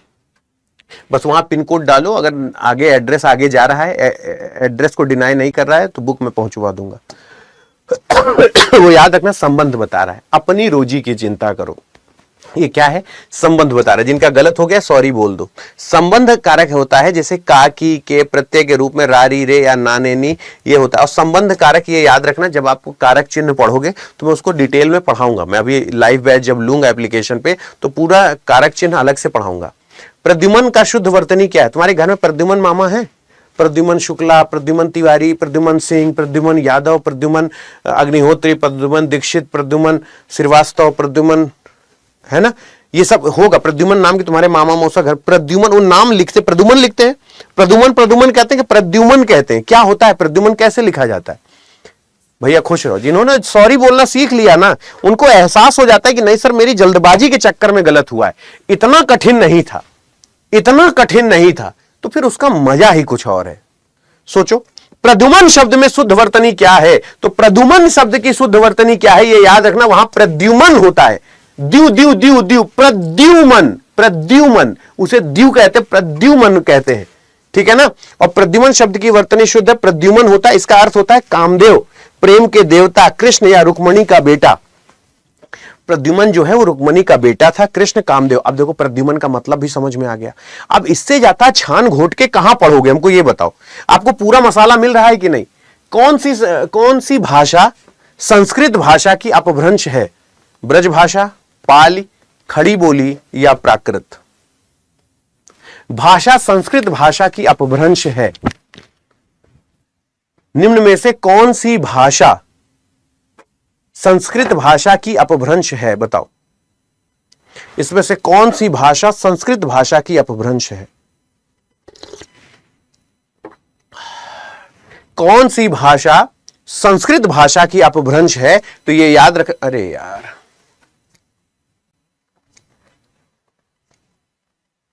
कौन सी भाषा, कहां गया? हाँ, ये है। कौन सी भाषा संस्कृत भाषा का अपभ्रंश है? तो वह पाली भाषा है। और जानते हो, इतना डिटेल चाहिए हमें कि पाली भाषा संस्कृत भाषा की अपभ्रंश भाषा है। पाली भाषा प्राचीन भारत में बोली जाने वाली एक प्रमुख भाषा है, ये बात याद रखिएगा। अब बोला किरण का पर्यायवाची शब्द कौन सा है? भानुजा, रसिका, तटनी या रश्मि? मुझे नहीं लगता कि आप गलत करेंगे। किरण का पर्यायवाची शब्द कौन सा है? बताओ। आई डोंट थिंक सो कि अभी मेरी क्लास को 31 मिनट हुआ है, यानी अभी मैं 15-20 मिनट आपके साथ और हूं। तो मैं जितने सवाल लाया हूं, आशा करता हूं कि आप उसका रोज सोने से पहले एक बार रसास्वादन कर लीजिए, आपको समझ में आ जाएगा। चैनल लाइक जरूर कर लिया करो, इसलिए तुम लोगों के पास नोटिफिकेशन नहीं आता है। यूट्यूब पे जिस वीडियो को आप लाइक कर देते हैं उस टाइप के नोटिफिकेशन आने लगते हैं। इसीलिए मैं आप सब्सक्राइब करने के लिए कहो तो आप लोगों को थोड़ा सा उल्टा दिमाग चलता है। तो कम से कम सेशन लाइक करके आज की अटेंडेंस लगा दिया करो। जो सारे लोग फटाक से लाइक करो, जल्दी से लाइक करो, तो कल तुम्हारी वीडियो का नोटिफिकेशन आ जाएगा। इस वीडियो का किरण का क्या होगा? रश्मि होगा, रश्मि होगा।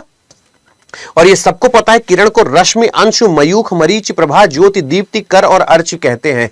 कर का मतलब हाथ भी होता है। कर मंडे वाधिकारस्ते उमा फलेशु कदाचन। कर्म को भी कहते हैं, कर हाथ को भी कहते हैं, कर किरण को भी कहते हैं। तभी कहते हैं ना, कर मंडे वाधिकारस्ते उमा फलेशु कदाचन। ठीक है ना। और यमुना तो आप भी जानते हैं, यमुना, जीभ और नदी, ये तीनों मैं कह सकता हूं, 1000% मैं कह सकता हूं। आप ये जरूर कहोगे कि सर वही नोट्स फंसा जो आपने पढ़ाया। ये है यमुना, ये है जीभ और ये है नदी। मान जाना मेरी बात। यमुना, कालिंदी, सूर्यसुता, अर्कजा, भानुजा, कृष्णा 2021 में भी आया है सवाल, 2022 में भी आया है, 2023 में भी आया है। रसिका, रसना, जिह्वा, लोला और सुधाश्रवा, सरिता, तटनी, तरंगिणी, निर्झड़ी, अपगा और कुलंकषा।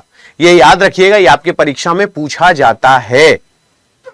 बोलो, ये याद रख। अच्छा, ये आप लोग पहले एक बात बता दो, मतलब मैं ये चीजें लिख कर लाता हूं, इतना डिटेल देता हूं, तो आपको नहीं लगता कि ये हम दोनों एक बार पढ़ ले तो अकेले बैठ के पढ़ने की चीज खत्म हो जाएगी? रसिका, रसना, जिह्वा, लोला, है ना, सुधाश्रवा, नदी को सरिता, तटनी, तरंगिणी, निर्झड़ी, अपगा, कुलंकषा, यमुना को जमुना, कालिंदी, सूर्यसुता, अर्कजा, भानुजा, कृष्णा। तो अगर सुन लिया तो कम से कम something is better than nothing.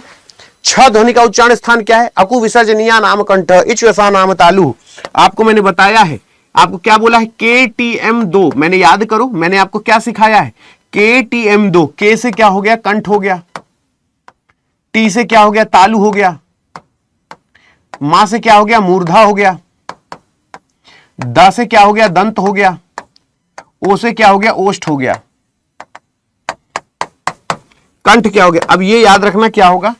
क ख ग घ अंगा, च छ ज झ इया, ट ठ ड ढ ण, त थ द ध न, प फ ब भ म। ये याद रखना।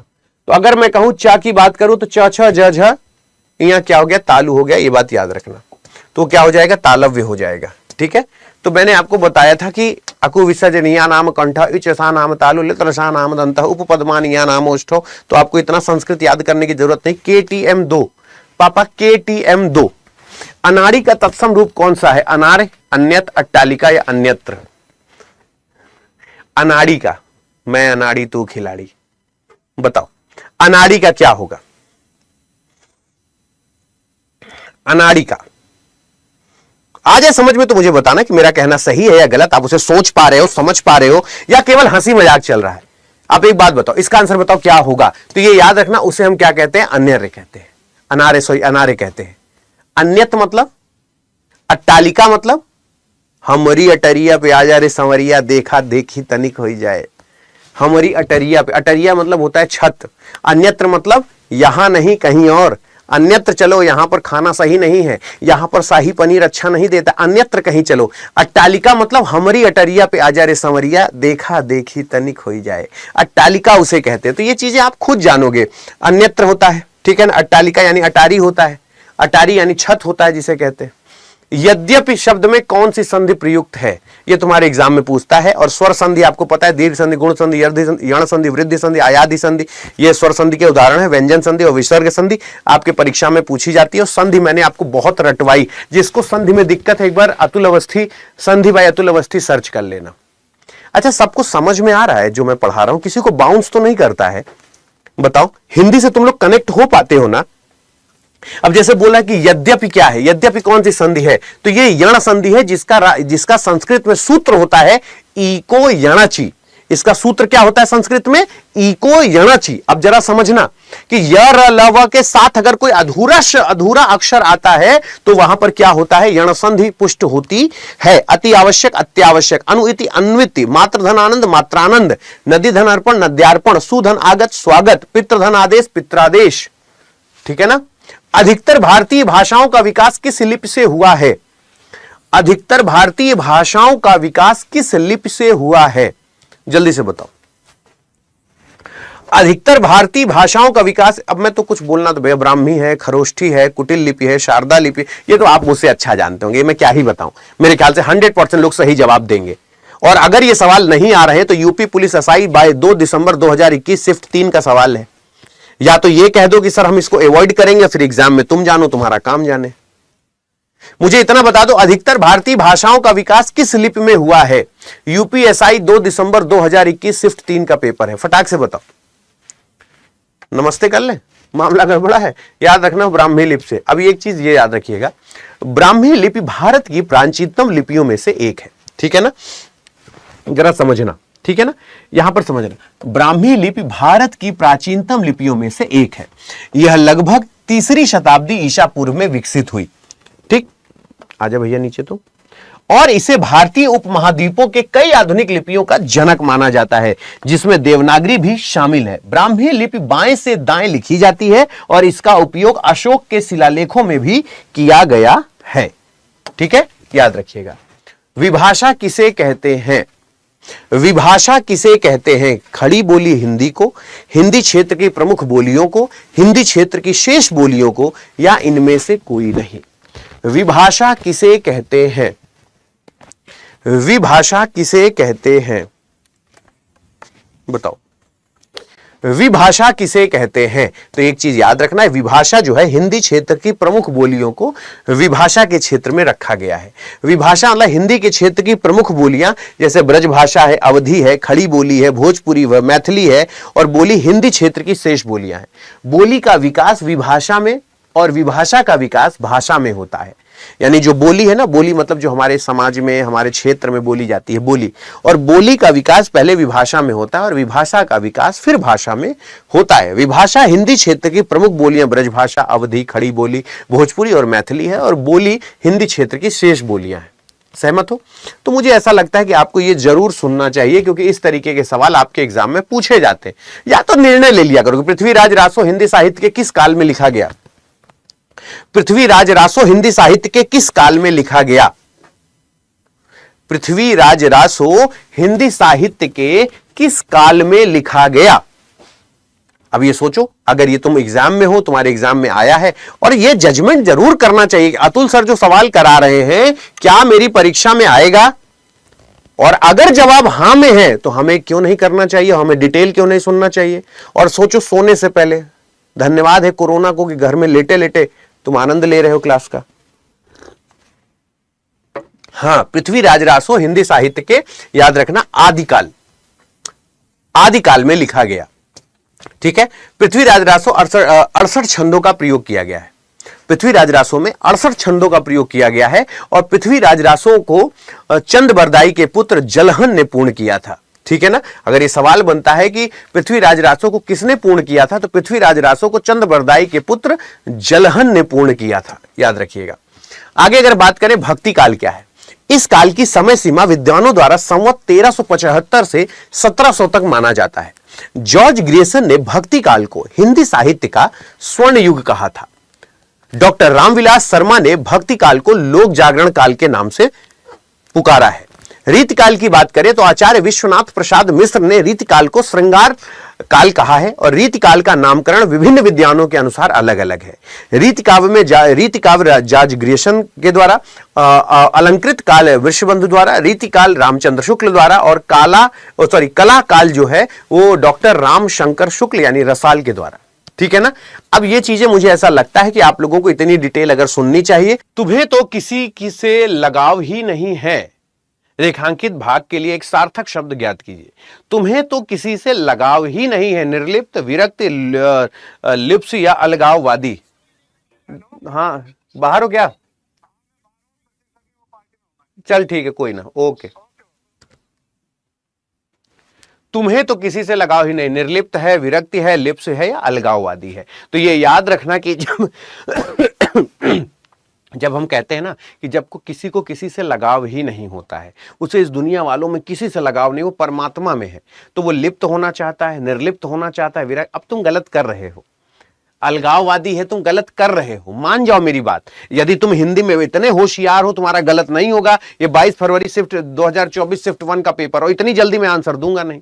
तुम सोचते हो अरे सर आंसर बता दीजिए, या तो अभी भी कह रहा हूं चेक कर लो, अपना आंसर बदलना चाहते हो बदल लो, लेकिन गलत हो रहा है तो एक्सेप्ट करो कि हां गलत हो रहा है। बताओ, अब सोचो।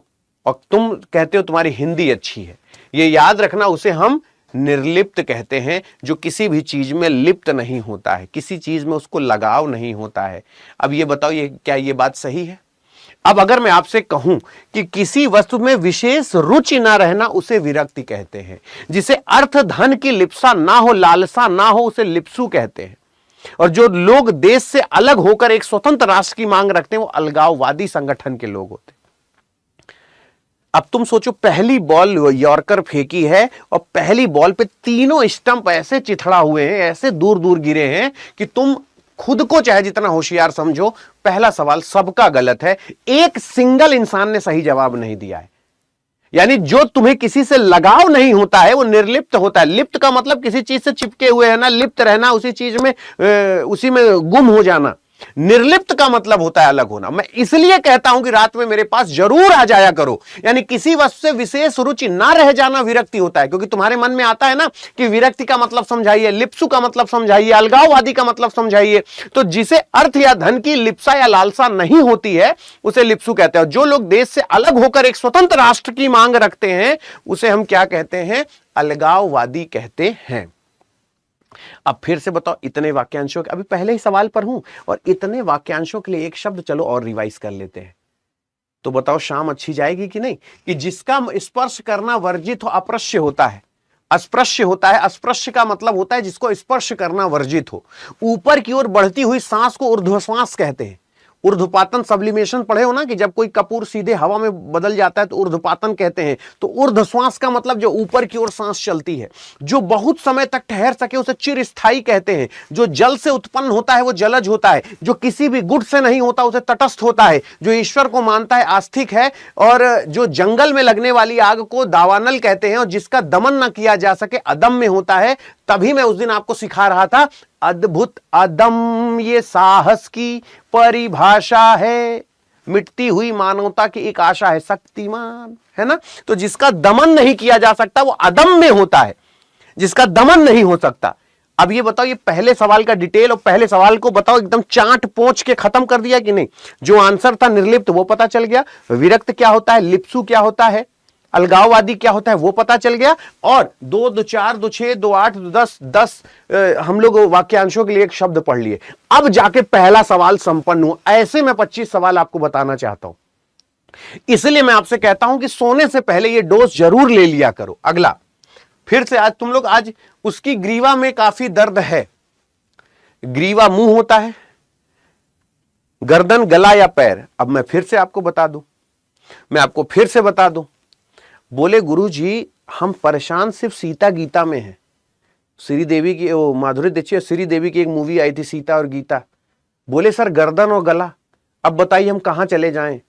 हम मुंह और पैर तो चलो, ग्रीवा का मतलब होता है कि उसकी ग्रीवा है तो चलो मुंह पैर। अब हम लेकिन बताइए गर्दन गला ये कैसे हम करेंगे? और यही एसएससी जीडी 22 फरवरी 2024 शिफ्ट 1 का पेपर है। मैं आपको यही चीज समझाना चाहता हूं कि पहाड़ से ठोकर नहीं लगेगी, ऐसे छोटे छोटे कंकड़ से लगेगी जहां कंफ्यूज हो जाओगे। और मेरे कहने से आंसर नहीं माना, देखो जितना आदमी उतना आंसर है। कुछ गर्दन कह रहे हैं, कुछ गला कह रहे हैं, कुछ गर्दन कुछ गला कह रहे हैं। अगर इतना ही सही है तो सही आंसर दे दो ना। गर्दन को कहते हैं, ये बात याद रखिएगा, ठीक है ना, गर्दन को कहते हैं। आगे चलते हैं। अब कुछ अरण्य रोदन समझते हो, जंगल में रोना, पाषाण, मृतिका, तड़ाग, चंद्रिका, घोटक, कोकिल, अम्लिका, ग्रामीण और चतुष्पद, ठीक है ना, ये याद रखना। चौपाया, गंवार, इमली, कोयल, ये आपने कई बार सुना है, ये आपको याद है मैक्सिमम। सवाल ये है कि दीपक, ये इसका आंसर क्या होना चाहिए? सोचो इसका आंसर क्या होना चाहिए, अच्छे से सोचो समझो, फिर मुझे जवाब दो कि मेरा कहना सही है या गलत। सोच के देखो। निम्नलिखित प्रश्न में 4 विकल्पों में से उस विकल्प का चयन करें जो रिक्त स्थान के लिए सही भाववाचक संज्ञा वाला विकल्प हो। दीपक ने रंजीत के साथ डैश का निर्वाह किया, दिखाने का, खेल का, शत्रु का या मित्रता का? भाववाचक संज्ञा बोल रहा है। मैं आपसे कल भी यही चीज बोला था कि आप जितना ब्लंडर गलत कर रहे हैं आपको कोई जगह नहीं मिलेगी। मैं आपसे फिर कह रहा हूं कि आप इस बात का ख्याल रखें कि वहां पर यह याद रखिएगा, मित्रता का, जो दीपक ने रंजीत के साथ किसका निर्वाह किया? मित्रता। मित्रता महसूस होती है, मित्र दिखाई देता है। बूढ़ा दिखाई देता है, बुढ़ापा महसूस होता है, ठीक है ना, बूढ़ा दिखाई देता है और बुढ़ापा महसूस होता है, ठीक है। और जवान दिखाई देता है, जवानी महसूस होती है। बच्चा दिखाई देता है, बचपना महसूस होता है। तो वैसे मित्र दिखाई देता है, मित्रता। भैया पहले इसको भी खोल दो और उसको बोल जरूर देना, है ना, और हाँ उसको भी खोल देना, सफोकेशन हो रहा है, ठीक है ना, ये बात याद रखिएगा, ठीक है ना। मिठास, खटास, थकावट, जवानी, मोटापा, मित्रता, ये सब भाववाचक संज्ञा है। अब सुन लो थोड़ा सा, अगर तुम्हारे पास सच में टाइम है तो देखो, इंसान का जो भाववाचक संज्ञा है वो इंसानियत होता है। नागरिक का नागरिकता, युवक का यौवन, नेता का नेतृत्व, घर का घरेलू, शत्रु का शत्रुता, क्रिया, ठीक है। अब यहां पर खेलना का खेल, देखना का, यानी क्रिया से भाववाचक संज्ञा, ऊपर गलती से जातिवाचक संज्ञा लिखा है, ये क्रिया से जातिवाचक भाववाचक संज्ञा है। खेलना से खेल, देखना से दिखावा, गिरना से गिरावट, घबराना से घबराहट, चमकना से चमक। अब कुछ लोग कहेंगे दे हमारे किसी काम का नहीं। सुन लो चाचा, सुन लो, क्योंकि जातिवाचक से भाववाचक संज्ञा बनना और ये क्रिया से भाववाचक संज्ञा बना है, वो गलती से ऊपर जातिवाचक लिखा है, क्रिया से भाववाचक संज्ञा बना है। और मैं आपसे फिर कह रहा हूं, ये इसलिए याद नहीं किया जाता कि परीक्षा में आएगा, आपको भाववाचक संज्ञा वाले शब्द महसूस होने चाहिए कि भाववाचक इंसानियत, नागरिकता, यौवन, नेतृत्व, ये महसूस होता है। नेतृत्व का कलर बताओ, किस कलर का नेतृत्व होता है? घरेलू का कलर कौन सा होता है? कै किलो घरेलू होता है? दिखावा का कलर क्या होता है? मतलब जो महसूस होता है, जो रंग रूप नहीं होता है, जिसका दिखावा महसूस होता है, वो भाववाचक चीज है। मेरे कहने से मत मानो कि अतुल अवस्थी पढ़ा रहे हैं तो हम मान ले। 4 दिन की चांदनी फिर अंधेरी रात है। सैलरी आई नहीं कि 4 दिन एकदम चौड़े से बढ़िया घड़ी हाट, एकदम सूट बूट, फिर जहां 15-16 तारीख बीती, भाई 100 रुपया है क्या, दे दो यार, पैसा खत्म हो गया है, आज राशन ले जाना है। तो 4 दिन की चांदनी, जब सैलरी आती है तो शुरू के 10 दिन ऐसा लगता है अहम ब्रह्मास्मि, है ना, तो और फिर जब पैसा खत्म हो जाता है तो अहम रंकास्मि, मैं रंक हूं, मैं भिखारी हूं, पैसा ही नहीं बचा, है ना। आवाज कम आ रहा है तो हम और तेज कर देंगे, एक बार देख लेते हैं, आवाज कम आ रहा है तो हम और तेज कर देते हैं। मेरे ख्याल से आवाज तो सही, अरे भैया आवाज एकदम लल्लन टॉप आ रही है, हाँ एक बार रिफ्रेश कर लो। यानी सुख के समय बहुत थोड़े दिनों के लिए आते हैं, मौका निकल जाने पर सहायता के लिए आना, अनुभवी होना या अन्य से भिन्न। तो ये याद रखना, सुख का समय बहुत, 4 दिन की चांदनी फिर अंधेरी रात है, 4 दिन की चांदनी फिर अंधेरी रात है। Well done. अब अगर थोड़ा सा और रिवाइज कर लो कि 3 लोक से मथुरा न्यारी, 3 लोग से मथुरा न्यारी मतलब कि तुम चाहे हमको जहां घुमा दो, हमारा घर भैया सबसे सही। अच्छा तुम लोग ये महसूस करते होगे ना, दुनिया में कहीं घूम आओ लेकिन सुकून की नींद अपने घर में ही आती है। जैसे खूब इधर घूम आए, दूसरों के मौसी के यहाँ बारात में चले गए, बुआ के यहाँ चले गए, और यहाँ घूमने चले गए, नैनीताल चले गए, गोवा चले गए, दुबई चले गए घूमने, लेकिन होटल वाली नींद वो मजा नहीं आती जो घर के बिस्तर पे नींद आती है। तो लोग कहते हैं भैया 3 लोग से, हम मथुरा न्यारी। भैया दुनिया में कहीं घुमाओ लेकिन सुकून की नींद अपने घर के बिस्तर पे ही आती है। अब पछताए होत क्या जब चिड़िया चुग गई खेत, है ना, बोलो। तो अब अगर ये आपसे पूछे अब पछताए होत क्या जब चिड़िया चुग गई खेत, हाँ सर, हाँ सर क्लास में, हाँ मतलब, और घाट घाट का पानी पीना मतलब क्या होता है, बहुत अनुभवी होना। ठीक है, कहते हैं शर्म की बहू नित भूखी मरे। बेटा मैं फिर से कह रहा हूं, जिसको जल्दबाजी हो क्लास छोड़ के तुरंत जाओ। मैं खूब मोहब्बत से, मेरी क्लास में 25 सवाल 250 सवाल के बराबर होना चाहिए, खूब डिटेल बताऊंगा। शर्म की बहू नित भूखी मरे, जो खाने पीने में शर्माता है, जो खाए शर्म उसके फूटे करम, है ना, कि अरे नहीं नहीं नहीं बस बस अब हम नहीं खाएंगे। हम तो चाहे ससुरारी जाएं चाहे जहां जाएं हपक के खाते हैं। हमको अगर भूख लगा, हम अपनी बहन के ससुराल भी जाते हैं तो फोन करते, सुनो पकौड़ी बना देना, हम आ रहे हैं। तो शर्म की बहू नित भूखी मरे, तो जो ज्यादा शर्माता है वो भूखे मरता है, वो जो चम्मच से खाते हैं ना। हाँ, मन चंगा तो कठौती में गंगा। अब पता चला बसंत पंचमी निकल जाए, पता चला मौनी अमावस्या निकल जाए, पता चला मकर संक्रांति निकल जाए, हम नहीं नहाएंगे, हम गंगा जी नहाने नहीं जाएंगे, हम संगम नहीं नहाएंगे। क्यों नहीं नहाएंगे? हमारा मन चंगा तो कठौती में गंगा। अगर मन शुद्ध है तो तीर्थंटन का फल घर में ही मिल जाता है कि नहीं? समझे ना? 9 दिन चले 2.5 कोस, बहुत सुस्ती काम करना, बहुत सुस्त काम करना। क्या 9 दिन चले 2.5 कोस, बहुत सुस्त काम करना। और दूर के ढोल सुहावने लगते हैं, दूसरे की वाइफ बड़ी सुंदर लगती है, दूसरों के बच्चे बड़े सुंदर लगते हैं, है ना, दूसरों के माँ बाप बड़े अच्छे लगते हैं कि इनके माँ बाप तो बड़े स्वतंत्रता दिए, मेरे ही माँ बाप हमको पीटते कूटते रहते हैं। तो दूर के ढोल सुहावने लगते हैं, यानी दूर के व्यक्ति अथवा वस्तुएं अच्छी मालूम होती है। दूसरों की पत्नी बड़ी सुंदर लगती है, ओहो हो उसकी पत्नी बहुत सुंदर है ना। उसी तरीके से अब ये मैं आराम से तसल्ली से पढ़ाऊंगा। जिसको जल्दबाजी हो ये मेरी क्लास से तुरंत दूर रहे, लेकिन खूब रच के पढ़ना। श्रुति की दुख भरी कहानी, श्रुति की दुख भरी कहानी सुनकर मेरी आंखों से आंसू बहने लगे। इसमें गलत वर्तनी ज्ञात करिए। दुख भरी कहानी सुनकर मेरी आंखों से आंसू बहने लगे। इसमें मैं कुछ नहीं बोलूंगा, मैं कुछ बोलूंगा तो फिर क्या ही मतलब है। तुम लोग हमेशा सोचते हो मेरी हिंदी बहुत अच्छी है, मैं बार बार कहता हूं सोच समझ के जवाब देना। सुनो इस बात को कि श्रुत की दुख भरी कहानी सुनकर मेरी आंखों से आंसू बहने लगे। आंसू बहने लगे, आंसू बहुवचन है और आंसू कभी भी सिंगल वचन में यूज नहीं होता। आंसू जब भी बहेंगे वो बहते रहेंगे, ये याद रखना, ठीक है। अरे यार,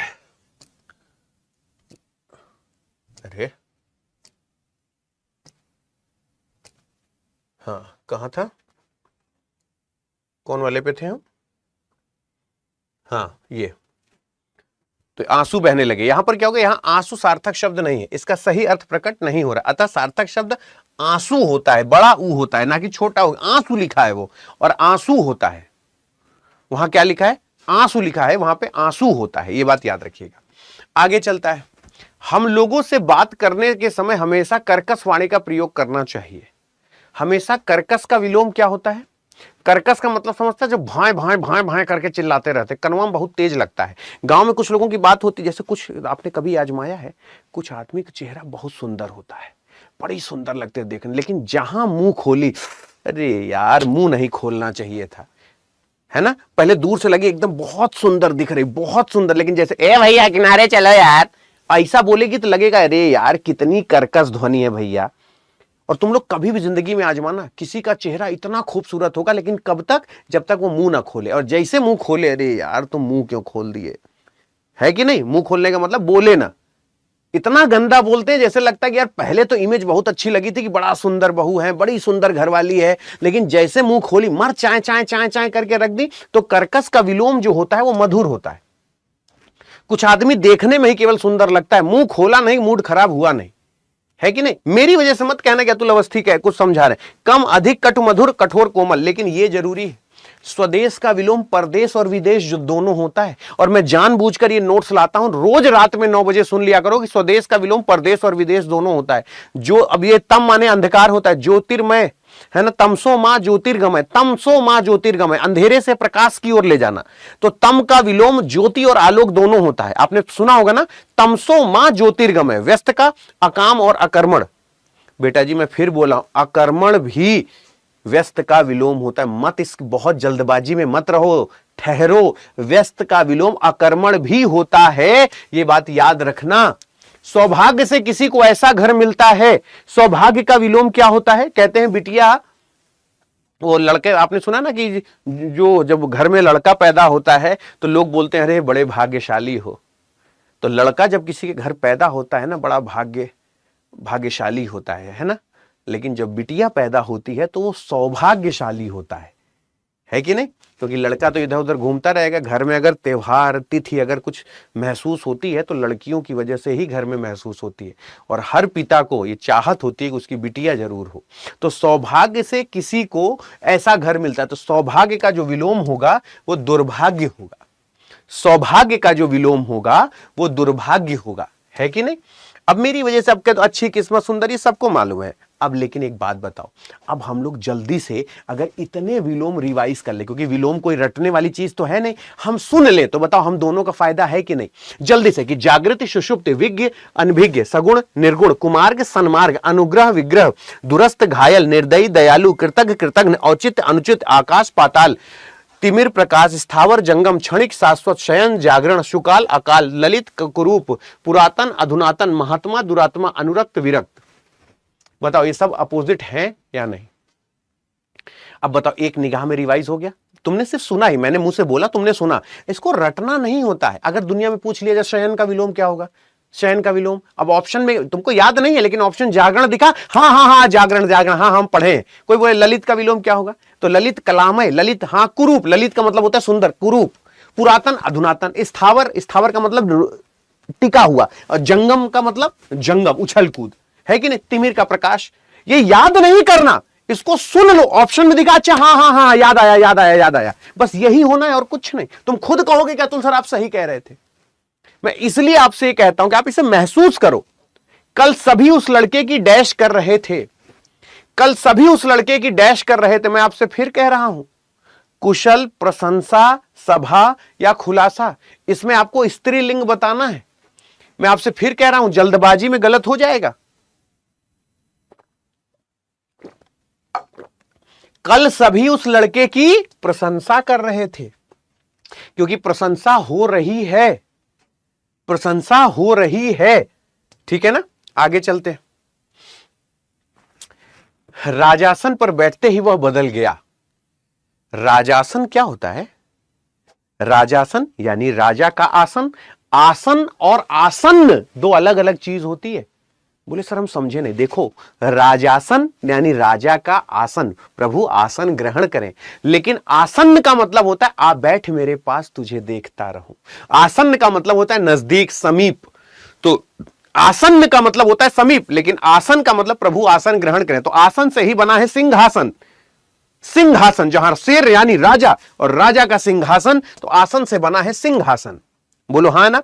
अब जैसे मनोहर का सुंदर, कलित ललाम मंजुल रुचिर चारु रम्य, इसको पढ़ने में क्या जाता है भाई?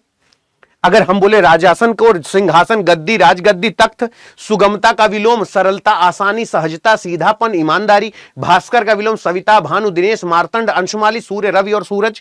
अब मुझे जितने लोग सुन रहे हो, मुझे बताओ, तुम्हारे दिमाग में सिर्फ यही चलता है ना कि आप हमें सिंहासन का कुछ और पर्यायवाची बताएंगे अतुल सर? मैंने कहा बताऊंगा बाबू, सिंहासन, गद्दी, राजगद्दी, तख्त। आपने हमसे कहा सर मनोहर का कुछ और पर्यायवाची है आपके पास? हम कहे हाँ बेटवा है, सुंदर, कलित ललाम मंजुल रुचिर चारु रम्य। मैंने कहा सुगमता, सुगमता का कुछ पर्यायवाची है सर? तो बोले हाँ सर, सरलता, आसानी, सहजता, सीधापन, ईमानदारी। भास्कर का सविता, भानु, दिनेश, मार्तंड, अंशुमाली, सूर्य, रवि, सूरज। बेटा जी जो ऑप्शन से नोट्स निकलती है ना, उसकी इज्जत किया करो, क्योंकि ऑप्शन से निकली नोट्स ना तुम्हारे पास रिपीटेड फॉर्मेट बहुत होता है। अच्छा ये सबको याद है? मुझे ये बताओ, अगर मैं तुमसे पूछूं प्रख्यात का विलोम पर्यायवाची याद है? तुम कहोगे नहीं, लेकिन मैं कहूंगा प्रसिद्ध, हाँ हाँ हाँ प्रख्यात का पर्यायवाची होता है, वो उसका भी मतलब वही। विख्यात, मशहूर, यशस्वी, हाँ हाँ हाँ ये सब प्रख्यात। तुम्हें इनमें से एक भी याद नहीं है, लेकिन अगर मैं बोलूंगा तो तुम कह दोगे हाँ हाँ मैं जानता हूं। आपेक्ष का मतलब होता है किसी पे इल्जाम लगाना, किसी को व्यंग करना, कटु भाषण देना, दोषारोपण करना। और इनाम क्या होता है? पुरस्कार, पारितोषिक, पारितोषित करना या बख्शीश देना। ये सारे शब्द आपने सुने, लेकिन ये कब याद आएंगे? जब सामने आएंगे। ये सब आपके दिमाग में है, लेकिन ये आप इसको बोल नहीं सकते हो जब तक ये सामने ना आए। जैसे कुछ रिश्तेदार हैं वो हमारे ही रिश्तेदार हैं, लेकिन वो तभी याद आते हैं जब वो सामने हो, चाचा प्रणाम, आप हमारे मौसी बुआ भाई भतीजे के लड़के हैं, वो तब याद आता है जब वो सामने आते हैं, जब किसी शादी में मिलते हैं। वैसे ही ये वो नॉलेज है जो तुम सबको याद है, अद्वितीय, अद्भुत, अनोखा, अनूठा, लाजवाब, अतुल, ये सब आपने सुना है, लेकिन ये ऐसे नहीं आएंगे विका, हाँ हाँ इन सब का मतलब अनुपम होता है, हाँ हम जानते हैं। इसमें से एक भी ऐसा नहीं है जो तुमको ना आता हो, लेकिन ये पढ़ोगे तभी जब ये सामने आएंगे। एग्री करते हो, यस और नो?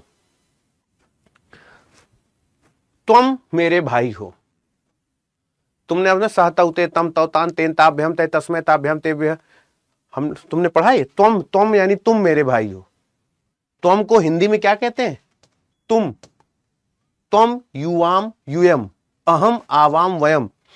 आपने सुना ना, सहतौते तुम युवाम यूयम अहम आवाम वयम। आपने पढ़ा होगा संस्कृत, अगर थोड़ी सी भी जानते होंगे तो, है ना। एक वचन, द्विवचन, बहुवचन, सह एक वचन, तौ द्विवचन, सह तौते, है ना। तो ये याद रखना, तुम युवाम युवम अहम आवाम वयम। और ये तत्सम तद्भव मैं बार बार आपसे कहता हूं, इसको देख जरूर लेना। और मैं आपसे फिर कहता हूं, एग्जाम में फंसेगा तो इसी से फंसेगा, लिख के ले लो। प्राण प्रिय क्या होता है? प्राण प्रिय कौन सा समास है? द्वंद्व तत्पुरुष कर्मधारय अव्ययी भाव समास। मैं तुम्हारे साथ 50 मिनट हूं, और 50 मिनट क्लास लेने के बाद नींद बहुत अच्छी आएगी, मैं तुमको वचन देता हूं। क्योंकि एक विद्यार्थी को नींद तब आती है जब उसको तसल्ली महसूस होती है कि मैंने आज लाइब्रेरी में खूब मैथ्स लगाई है, खूब जीके जीएस पढ़ा है। सोने से पहले 1 घंटा अतुल सर को सुनने के बाद लगता है कि 1 घंटा मेरा चौचक रिवीजन हुआ है।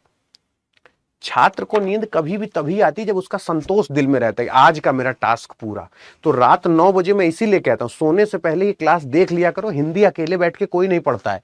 प्राण प्रिय क्या होता है ये याद रखना, कर्मधारय, प्राणों से प्रिय, जो विशेषण और विशेष से मिलकर बना है।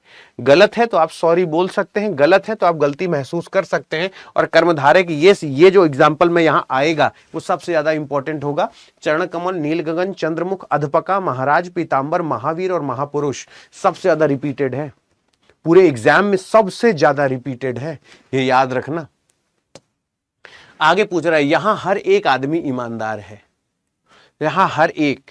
अगर मैं आपसे पूछूं, थोड़ा सा प्यार हुआ है, थोड़ा है बाकी, ये कौन सा विशेषण है ना। जरा सी दिल में दे जगह तू, जरा सा अपना ले बना, ये कौन सा विशेषण है बताओ। तो ये चीजें आपको समझना पड़ेगा ना। हाँ सर, जय श्री राम भैया, सर स्क्रीन पे है। तो अभी आपके सामने ये जो आप देख रहे हैं, यहां हर एक आदमी ईमानदार है। तो जहां पर हर एक आदमी गणना हो रही है, अच्छा देखो, संख्या क्या होता है? निश्चित संख्यावाचक, अनिश्चित संख्यावाचक। परिमाण क्या होता है? निश्चित परिमाणवाचक, अनिश्चित परिमाणवाचक। संख्या में भी निश्चित अनिश्चित होता है और परिमाण में भी अनिश्चित निश्चित होता है। अब थोड़ा समझो, जो निश्चित संख्यावाचक होता है बेटा, वो 1, 2, तिगुना, चौगुना, 4, पहला, 2 गुना, दोहरा। लेकिन जो अनिश्चित परिमाणवाचक होता है बेटा, थोड़ा सा प्यार हुआ है, थोड़ा है बाकी, आंटी जी थोड़ी सी दही मिल जाएगी क्या, है ना। अत्यंत ही बेवकूफ आदमी है वो, काफी सुंदर लड़की है वो, पूरा पूरा पागल है वो। मतलब ये सब क्या है? संख्यावाचक का 2 भाव होता है, निश्चित संख्यावाचक और अनिश्चित संख्यावाचक। अब मैं कहता हूं कि अगर चीजें हम लोग रोज अच्छे से ऐसे पढ़ ले तो दोनों का मजा है। खुश रहो बाबू, खूब खुश रहो, खूब भगवान सद्बुद्धि दे। भैया असम से पूनम, क्या नाम है? यह घर मेरे द्वारा बनाया गया है। कौन सा सर्वनाम प्रयुक्त है? और मुझे ये जरूर बताया करो, क्या ये परीक्षा में आएगा? और अगर जवाब है कि हां आएगा और फिर भी नहीं कर रहे हो, तो फिर क्यों तैयारी कर रहे हो? बोलो। यह घर मेरे द्वारा बनाया गया है, यह घर मेरे द्वारा बनाया गया है, यह घर मेरे द्वारा बनाया गया है, कौन सा सर्वनाम है? तो अगर मैं आपसे कहूं ये एक निश्चय। अच्छा बताओ, जानते हो हिंदी कितनी मोहब्बत वाली चीज है, ये खुद ही अपनी चीजें व्यक्त कर देती। निश्चय का मतलब है यह मेरा घर है, निश्चितता, निश्चय। और एक निजता होता है, निजता का मतलब निज, ये बात निजवाचक सर्वनाम इस बात का प्रतीक होता है कि निजी मकान है हमारा, हम किराएदार नहीं हैं, ये हमारा निजी मकान है। निजीता का निजी भाव प्रकट हो, और निश्चयवाचक मतलब जहां निश्चितता का भाव प्रकट हो। संबंध मतलब जहां दो संबंध स्थापित हो रहा हो। अनिश्चय मतलब जिसकी निश्चितता ही ना हो। ये है हिंदी की खूबसूरती, और हम लोग हाय हुकू हाय हुकू हाय हाय करते रहते हैं। आप मेरी बात से समझ पा रहे हैं कि नहीं? हम आपको हमेशा कहते हैं कि जब भी आप पढ़ाई करें बाबू, तो आप जिंदगी में हमेशा सोचें कि एक ऐसा टीचर खोजें जिसको आप सुन के ऐसा एहसास ही ना हो। जैसे कुछ रिश्तेदार होते हैं ना, जब वो कहते हैं भैया हम परसों आपके घर आ रहे हैं, तो खुशी का ठिकाना नहीं रहता, लगता है कब परसों आए, कब वो मेरा रिश्तेदार आए। कुछ होते हैं जैसे मामा मौसा चाचा, कुछ ऐसे रिश्तेदार होते हैं जो लगता है कि यार ये घर आते हैं ना तो एक अलग सी लहर खुशी होती है। और कुछ रिश्तेदार होते हैं वो कहते हैं हम तुम्हारे घर आ रहे हैं, तो लगता है भगवान मैं घर छोड़ के भाग जाऊं क्या, भगवान इनको बुखार आ जाए उस दिन, इनकी गाड़ी पलट जाए, ये ना आए। क्योंकि वो इतना इरिटेटिंग रिश्तेदार होते हैं, उनके पास एक ही काम होता है, दूसरों की बुराई करना। तो वैसे ही टीचर होता है। आप मैथ का टीचर वो खोजो जिससे लगे कि नहीं इनको सुन के मजा आती है। नॉलेज केवल लेने से 12th तक लिया जाता है, यहां कंपटीशन में मिजाज होता है। आंख के अंधे गांठ के पूरे, आंख के अंधे गांठ के पूरे। तुम्हारे गांव में आदमी जरूर होगा एक ऐसा, जितने बालक मुझे सुन रहे हैं अपने, तुम्हारे गांव घर में एक आदमी जरूर होगा कि मां लक्ष्मी उस पर इतनी कृपा बरसाई है, उसके पास बहुत पैसा होगा, लेकिन इतना वाहियात, इतना नीच, इतना कुकर्मी, इतना हरामखोर आदमी होगा कि आपको देख के उसके लिए मुंह से असांस्कृतिक शब्द निकलते होंगे।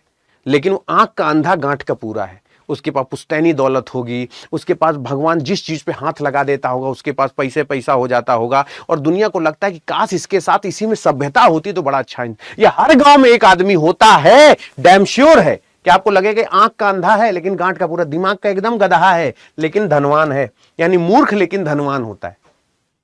उसको ना तमीज है बड़े छोटों का बात करने का, बदतमीज है, दुनिया की नशाखोरी करता है, सब करता है, महामूर्ख है, लेकिन मां लक्ष्मी की कृपा बनी हुई है। अब मेरी वजह से मत पढ़ना, हर गांव में एक आदमी ऐसा होता है। बंदर घुड़की काट का उल्लू उल्टे छुरे से मूड़ना, कहते हैं ना मत दिमाग मत खराब करना, उल्टे छुरे से मूड़ देंगे। उल्टे छुरे से मूड़ना मूर्ख बना देना। अंधी खोपड़ी मतलब मूर्खता। घोंघा बसंत तो हर व्यक्ति बोलता है एकदम घोंघा बसंत का, कब से समझा रहे समझ नहीं आ रहा है। तुम्हारे जैसा घोंघा बसंत आज तक नहीं देखा जीवन में, एकदम घोंघा बसंत आदमी हो। आज तक तुम्हारे जैसा हम घोंघा बसंत आदमी नहीं देखे। तो घोंघा बसंत मतलब मूर्ख, एकदम मूर्ख जो होता है। इसका आंसर बताओ, इसका आंसर बताओ।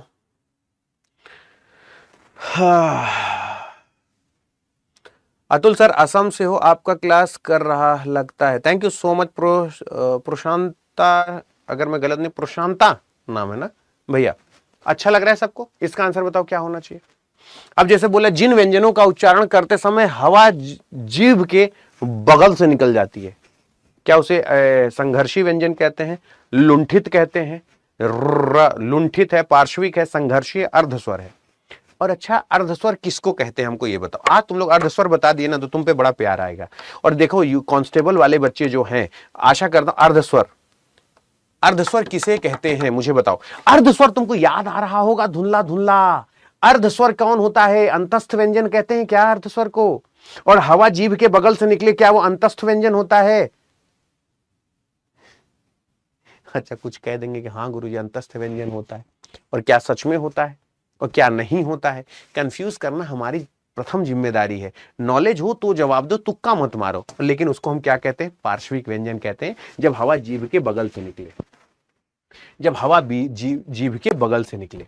अब देखो जिन व्यंजनों का उच्चारण करते समय हवा जीभ के बगल से निकल जाए वो पार्श्विक व्यंजन कहलाते हैं। जैसे ल, जैसे ल, अर्धस्वर य व को कहते हैं अर्धस्वर।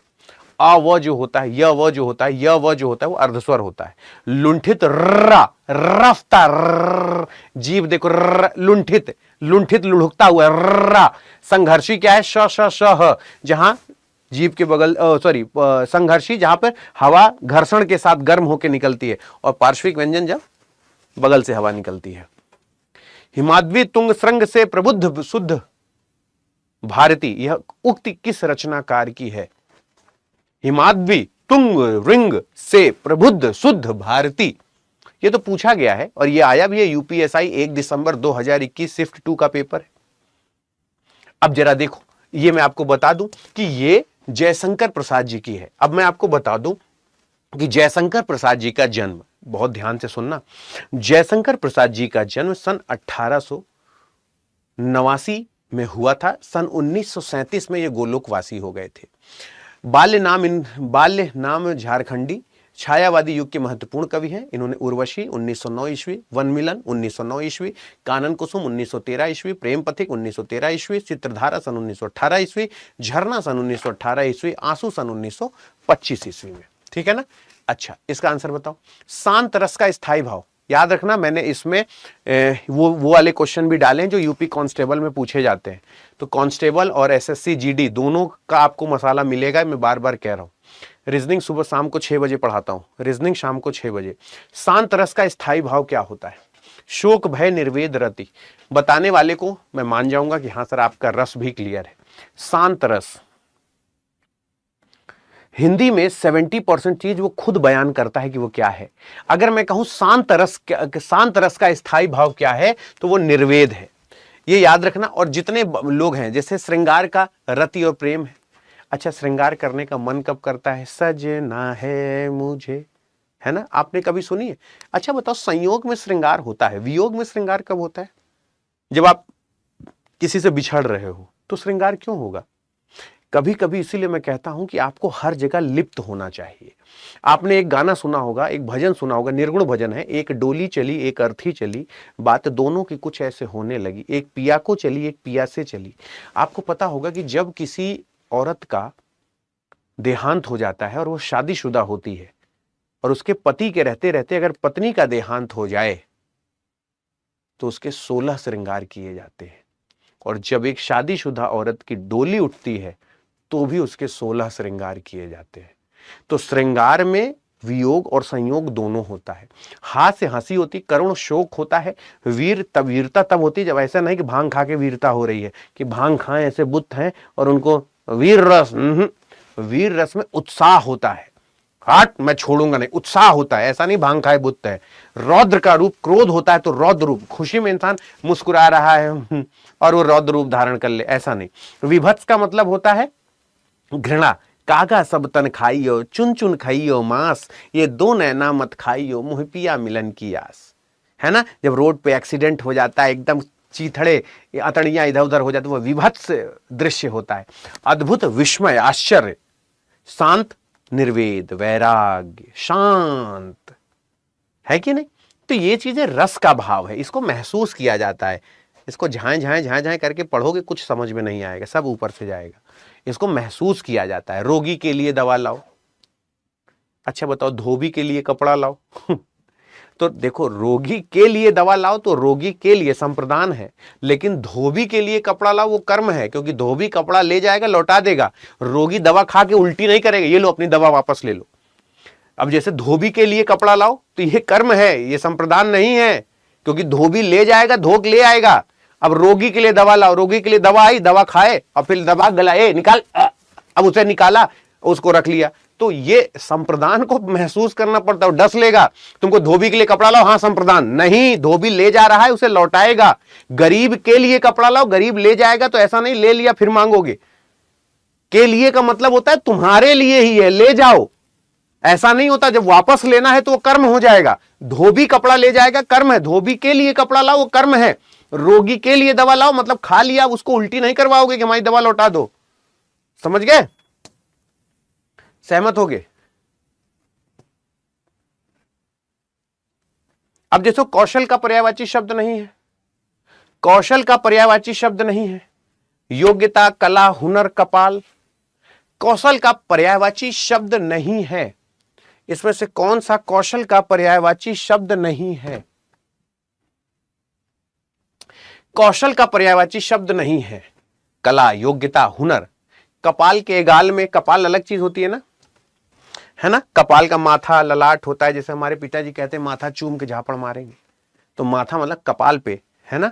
जैसे वो लोग बोलते हैं ना, तो गलत नहीं होता। अब देखो, जैसे मैं आपसे कह रहा हूं, देखो, अच्छा मैं तुमसे कहूं, आप पहले तसल्ली से सुनो यार, आराम से सुनो। अगर मैं कहूं वीरता, शौर्य, साहस, बल, पौरुष, प्रभाव, ये सब तुम नहीं जानते, सुने नहीं हो। लेकिन अगर मैं छुपा दूं, कह दूं पराक्रम के सारे ये चीजें बोलो, बोल नहीं पाओगे तो। लेकिन हाँ, जानते सब हो। आदर्श की बात करें, प्रतिमान, मानक, प्रतिरूप, नमूना। इच्छुक की बात करें, अभिलाषी, आतुर, चाहने वाला, आकांक्षी। उपदेश, दीक्षा, नसीहत, सीख, शिक्षा, निर्देशन। ऐश्वर्य का वैभव, संपन्नता, धन संपत्ति, समृद्धि, दौलत, ये सारा कुछ जानते हो ना। लेकिन पूछ लूं कि बोलो जरा एक साथ सारे, तो नहीं बोल पाओगे। सामने आएगा तो याद आ जाएगा। ओजस्वी, बलिष्ठ, बलशाली, बलवान, ओजस्वशाली, है ना। अब राजू ने मुझे 2 पुस्तकें दी। राजू ने मुझे 2 पुस्तकें दी, ये क्या है बताओ। राजू ने मुझे 2 पुस्तकें दी। परिमाण है, गुण है, संख्या है, सार्वनामिक विशेषण है। जब सर्वनाम विशेषण की तरह कार्य करने लगे तो उसे सार्वनामिक विशेषण कहते हैं। अब बताओ समझ में आ रहा है कि नहीं। अब आप मेरी वजह से मत पढ़ो कि अतुल सर पढ़ा रहे हैं, मुझे 2 किताब चाहिए, ये संख्या है। गुण का क्या मतलब, बहुत नीच आदमी है, ये गुण है उसका। उसको जो सामान्य व्यवस्था से उसको अलग कर दे। जरूरी थोड़ा बहुत सुंदर है तो वो सुंदरता उसकी गुण है ना, बहुत नीच है, बहुत घटिया है, बहुत कुलक्षणी है, ये सारे उसके गुण हैं। गुण का मतलब होता है जो उसको सामान्यता से अलग करे। गुण का मतलब केवल क्वालिटी नहीं, क्वालिटी ये भी है कि वो बहुत गिरा हुआ इंसान है। और हम लोग क्या सोचते हैं, बहुत सुंदर है, बहुत अच्छा है। नहीं, गुण हर तरीके का होता है। और 2 पुस्तकें संख्या का भाव प्रकट कर रही, संख्यावाचक है, मेरी वजह से नहीं बताना। हरिओम है कि गया? सारी राम की शक्ति पूजा, राम की शक्ति पूजा। सर एक बीटीएस शूट कर दीजिए। राम की शक्ति पूजा किसकी कृति है? राम की शक्ति पूजा रामविलास शर्मा, निराला, प्रसाद और पंथ। तो ये याद रखिएगा, निराला की है। राम की शक्ति पूजा किसकी है? निराला की है। ठीक है ना। आगे चलते हैं। आइए मैं आपको कुछ बताता हूं। पीपीटी बनाने में मेहनत तो करता हूं। मुख्य कृतियां उपन्यास अप्सरा है, अलका है, प्रभावती है, निरुपमा है, और कुल्ली भाट है, बिल्लेसुर है, बकरीहा है। कविता संग्रह इनकी अनामिका, परिमल है, गीतिका है, द्वितीय अनामिका है, तुलसीदास है, कुकुरमुत्ता है, अणिमा, बेला, नए पत्ते, अर्चना, आराधना, गीत कुंज और सांध्य, काकली, अपरा। कहानी संग्रह की बात करूं तो लिली, चतुरी चमार, शुकुल की बीवी, सखी और देवी। और निबंध है रविंद्र कविता कानन, प्रबंध पद्म, प्रबंध प्रतिमा, चाबुक और चयन संग्रह। अब जैसे ये सवाल, अब आपने हमसे कहा ना ये किसी को याद है और ना इसे कोई बार बार पढ़ेगा। मैं आपको हमेशा कहता हूं ये सुनने वाली चीज है मेरे भैया, इसको सुनो। एक बार और ले आऊंगा सूर्यकांत त्रिपाठी निराला को, फिर से एक बार और ले आऊंगा सूर्यकांत त्रिपाठी निराला को, और वो तुमको धीरे धीरे याद हो जाएगी। लव फ्रॉम वेस्ट बंगाल, खुश रहो भैया, खुश रहो। क्योंकि इस समय देखो छोटा है थोड़ा सा ना कमेंट बॉक्स, तो थोड़ा दिक्कत हो जाएगी। चलो इसका आंसर बताओ। किए हुए उपकार को ना मानने वाला कौन होता है? जो किए हुए उपकार को ना माने उसे क्या कहते हैं? जो किए हुए उपकार को ना माने, माँ बाप पाल पोस के बड़ा किए, बाद में कहते हैं तो आप क्या ही अलग किए, दुनिया के माँ बाप पाल पोस के बड़ा करते हैं, है ना। ऐसे लड़के को चले जाना चाहिए इस दुनिया से। अगर मैं आपसे बोलूं उसे कृतज्ञ कहते हैं जो किए हुए उपकार को ना माने। अब हमारे लिए जरूरी क्या है? स्वार्थी, अपना ही मतलब देखने वाला, मतलबी। आमी यार किसका, काम बना बंदा खिसका। आमी यार किसका, काम बना बंदा खिसका। स्वार्थी आदमी। सुर नर मुनि सब ही की रीति, और स्वार्थ पाए करें सब प्रीति। जब तक स्वार्थ नहीं होगा कोई आपसे प्रेम नहीं करेगा। वादी का मतलब होता है बोलने वाला, प्रतिवादी, है ना। मुकदमा दायर करने वाला। पार्थिव मतलब मिट्टी आदि से निर्मित। प्रगल्भ मतलब होता है अधिक बकवास करने वाला, अधिक बोलने वाला। और सृक्षा मतलब होता है सृजन करने की इच्छा, जिसकी सृजन करने की इच्छा होती है कि नहीं। खुश रहो बेटा। अब जैसे माधुर्य गुण किस रस का प्रयोग होता है? माधुर्य में किस रस का प्रयोग होता है बताओ। खुश रहो, खुश रहो, खुश रहो। माधुर्य में किस रस का प्रयोग होता है? तो अगर मैं माधुर्य की बात करूं तो अच्छा, माधुर्य में होना किसका चाहिए? तुमको माधुर्य शब्द सुन के भयानक रौद्र रंग लग रहा है क्या? तुमको कुछ नहीं आता, मैं मान लिया रस वस कुछ समझ नहीं, लेकिन माधुर्य गुण में किस रस का प्रयोग है? तो ये याद रखना कि माधुर्य में श्रृंगार रस का प्रयोग हुआ है। ठीक है ना। श्रृंगार, और श्रृंगार रस होता क्या है? मेरे तो गिरधर गोपाल दूसरो ना कोई, जाके सिर मोर मुकुट मेरा पति सोई। निस्दिन बरसत नयन हमारे, सदा रहित पावस ऋतु हम पे, जय तब ते श्याम सिधारे। मतलब एक नायक और नायिका, पति एवं पत्नी, प्रेमी एवं प्रेमिका जब मिलते या बिछड़ते हैं तो उनके हृदय में जो भाव उत्पन्न होता है उस भाव को रति कहते हैं। एक कहते ना ये जो सिल्ली सिल्ली औंधी ये हवा, किते कोई रोंदा होवेगा, तो किते कोई रोंदा होवेगा, तो वो जो सिल्ली सिल्ली सौंधी सौंधी औंधी ये हवा जो होती है ना, जो कहते हैं जब हुक उठती है, जैसे एक बेटा अब उसकी माँ से दूर कर दो उसको, 5 साल का बेटा है, 5 साल का बच्चा, उसकी माँ नहीं, उसको बुखार आ जाएगा। क्यों आ जाएगा? क्योंकि अपनी माँ की याद में तो जो हुक उठती है ना, उसी चीज को श्रृंगार में बोला जाता है कि जब कोई पत्नी अपने पति से, मेरे पिया गए रंगून किया है वहां से टेलीफोन, है ना, पति वहां पर है, तो वो हुक उठती है कि कब आएंगे। प्रेमी प्रेमिका से अलग हो गए, वो एक पहले सुने नहीं थे कि वो गोबर फेंकने के बहाने मुझसे मिलने आया करती थी, कमबख्त प्यार के दुश्मनों ने भैंस ही बेच दी, है ना। फूले काश सकल मही छाई और जनु बरसा ऋतु प्रकट बुढ़ाई। कौन सा अलंकार है? फूले काश सकल मही छाई, फूले काश सकल मही छाई, जनु बरसा ऋतु प्रकट बुढ़ाई। क्या होगा बताओ भैया, खुश रहो। फूले काश सकल मही छाई, जनु बरसा ऋतु प्रकट बुढ़ाई। तो ये उत्प्रेक्षा अलंकार है। अच्छा, उपमा, रूपक, उत्प्रेक्षा एक बार मैं बता दूं, तुम चांद के समान हो, ये क्या है? उपमा। तुम ही चांद हो, ये रूपक है। मानो तुम चांद के समान हो, ये उत्प्रेक्षा है। जैसे जब कोई अपना प्रेमी प्रेमिका के साथ बैठता है ना, तो उससे कहता है ना कि ऐ चांद तू इतना इतरा कर मत देख, हमने कई चांद देखे हैं, अरे तुझमें तो दाग है, हमने बेदाग देखे हैं। तो मेरी प्रेमिका जो है, मेरी जो गर्लफ्रेंड है, मेरी जो बीवी है, मेरी जो पत्नी है, मेरी जो है ना प्रियतमा है, वो क्या है? चांद के समान है। तो ये उपमा है, मैंने उसको चांद की उपमा दी, वो चांद के समान है।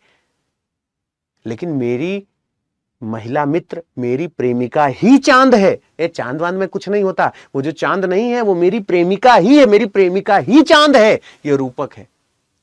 और मानो मेरी प्रेमिका चांद है, मानो, संभावना, मनु मानो, जनु जानो, ये क्या है? उत्प्रेक्षा अलंकार है।